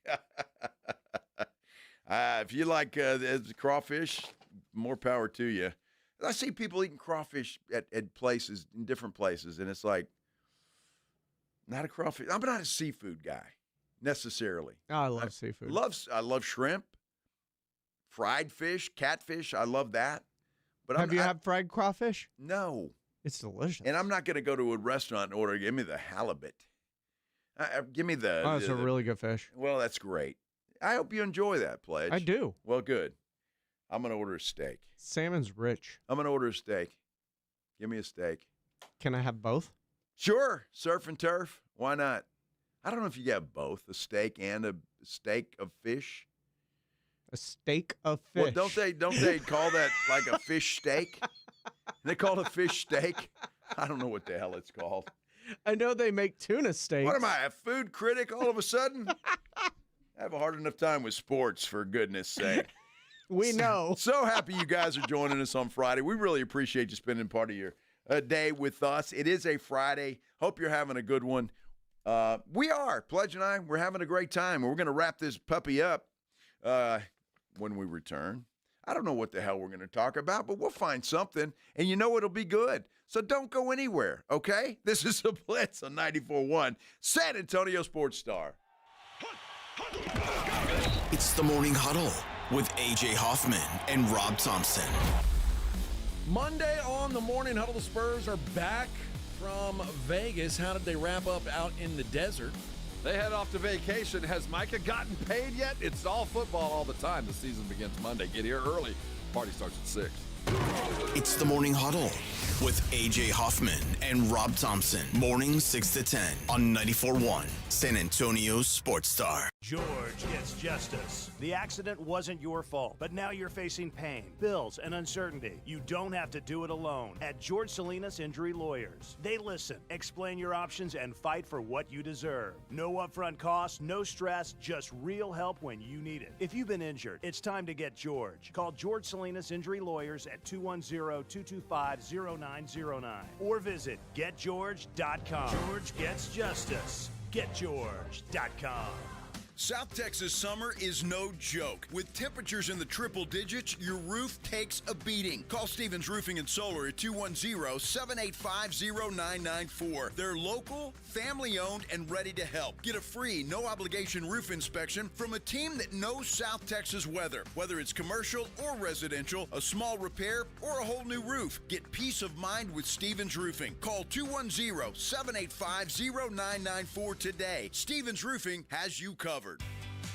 When it comes to keeping your pumps running smooth, L&S Pump Repair has you covered. 24/7 on-site service for saltwater disposal and pump repairs. From Quintaplex to H-Pumps, they've got parts ready and the skills to get you back in the game fast. Need a whole new pump package? L&S builds custom skid packages too. Don't let knocking pumps or slow flow slow you down. Call L&S Pump Repair 936-853-3810. Keep your flow strong, San Antonio. I'm Ed Evans, CEO of Consumer Cellular. No, we're not one of the big guys. Truth is, we don't want to be. If you're over 50, Big Wireless probably has you paying for more data than you might need. You could be throwing away thousands over a lifetime. We're not here to be the biggest. We're here to bring you something we believe is better. Our plans start at just $20. You'll get the same fast nationwide coverage without the Big Wireless bill. Call 1-888-FREEDOM or visit consumercellular.com/facts. Plans include $5 credit for auto pay and e-billing. See site for additional facts.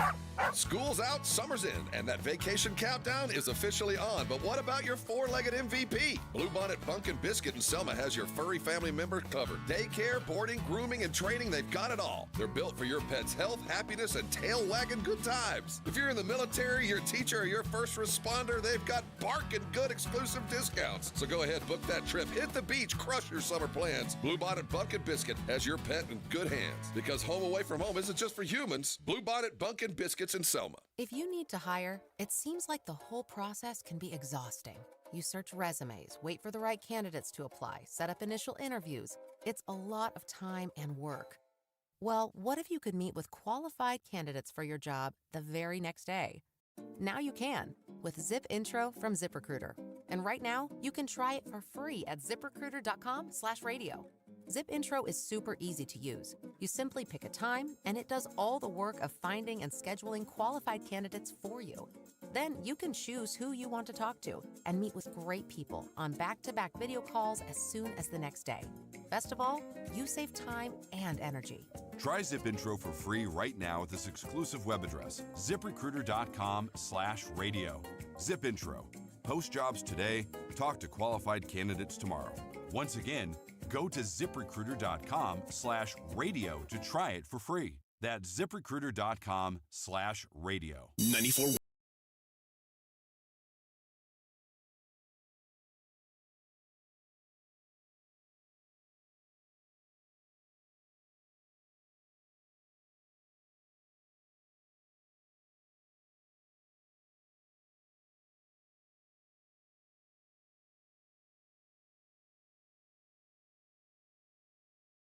College of Healthcare Professionals and 94.1 San Antonio Sports Star.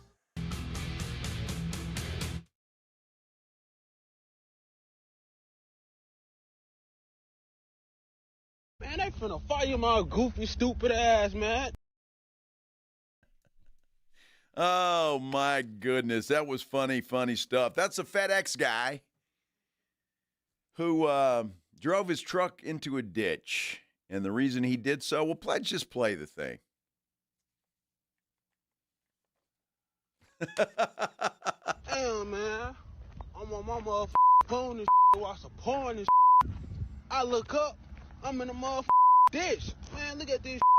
Damn. These bitches down there finna flip over. Man, they finna fire my goofy, stupid ass, man. Damn, bro. Like, what the Damn. Oh, my goodness. One of the funniest videos I've seen in a while. And props to James Pledger for cleaning that up for us. Because when I sent him the audio this morning, I saw that story. It's a FedEx guy, went into the ditch. If you could hear it or not, he ran into the ditch because he was on his phone and he was watching porn. So, I mean, it's crazy. So he gets out and he has that rant on. I would imagine the guy's fired by now. I don't know, but it was a porn and it's it. So I was like, man, it was funny. So I sent Pledge the email with that video or audio clip on it, and I said, dude, can you do anything with this? And he did. He just down there finna flip over. There's just so many good nuggets in here. So many good nuggets in there, and it's if you have it, if you want to see the entirety and without the beeps. Which it's up to you. But, I mean, if you want to, you just go look for that FedEx guy and watching porn or I don't know. You be careful, though, if you're at work where you FedEx guy watching porn. Something might. Man, they finna fire my goofy, stupid ass, man. Damn, bro. It is hilarious. I'm going to tell you. It is funny. Yeah, you got to be careful when you're Googling FedEx guy, big package. Yeah, porn. Yes, be careful doing that. And yes, it's hilarious. So it is worth the watch. There's no doubt about that. Did you see this story, Pledge? I don't know. You may be too young for this, but you probably do. You watch a lot of movies. Pee Wee Herman. Oh, absolutely. The big adventure, right? I mean, Pee Wee's Big Adventure. I don't know how long ago that was, but the whole premise of the movie was Pee Wee Herman. If you remember who he is, if not, anyway, this guy had a bike. And he loved the bike, so he took it. Yeah, and it was all fixed up, right? All kind of fixed up with different kind of stuff. And so he takes it and he's riding it and he locks it up with this big chain and he goes into wherever he goes into. And when he comes back out, it was gone. Somebody stole it. And so the whole movie is Pee Wee trying to find his bike. Well, it ends up at the Alamo. In the basement. Yes, in the basement of the Alamo. So when I'm looking at this, CBS News did a story on the guy that bought it. And I don't know what he paid for it. He paid like $500,000 for it or several $100,000. So anyway, so he's got it at the Alamo now. And I don't know if it's going to be a permanent part of the Alamo. Obviously, if you've been to the Alamo, you see all. Is it going to be a permanent part? Yeah, they're opening a pop culture wing of the Alamo. That's pretty cool. So the bike is going to be on display. Yeah, here it is right here at the Alamo. That is pretty cool. And I guess the guy that bought it is donating this thing, but he paid quite a bit of money for this thing. I know it was several $100,000. So anyway, I thought that was kind of cool. But if you haven't seen Pee Wee Herman's Big Adventure, I'm not recommending that you see it necessarily. Why not? Well, I mean, you can if you want to, but I don't want. It's not like you're going to watch the movie with Paul Rubens, rest in peace. It's like that damn Joe Reinagle told me to watch this, and it sucked. I'm not saying it's one of those, though, if you just need to be brain dead for a couple of hours. It's a good movie to watch because it's just goofy. You don't have to think. You don't have to do anything. So, and it ends up in the basement of the Alamo, and that's where he ends up finding it. So I just gave the damn thing away. Oh. God, sorry everybody. Spoiler alert, man. I just ruined a bunch of Friday plans. I know. Honey, pizza and Pee Wee's Big Adventure. Down the drain. How dare you ruin a 40-year-old movie? Down. Is that how old that movie is? This is Gotta be 80s, at least right? that, right? 80s, 90s? I don't know. I'm 44. Well, Pee-wee's... And I was born in 81. Pee-wee's no longer with us, right? Yeah, Paul Rubens passed away. Well, not in a movie theater. He got famous because he got caught in a movie theater. Well, he got famous before that. Well, he did.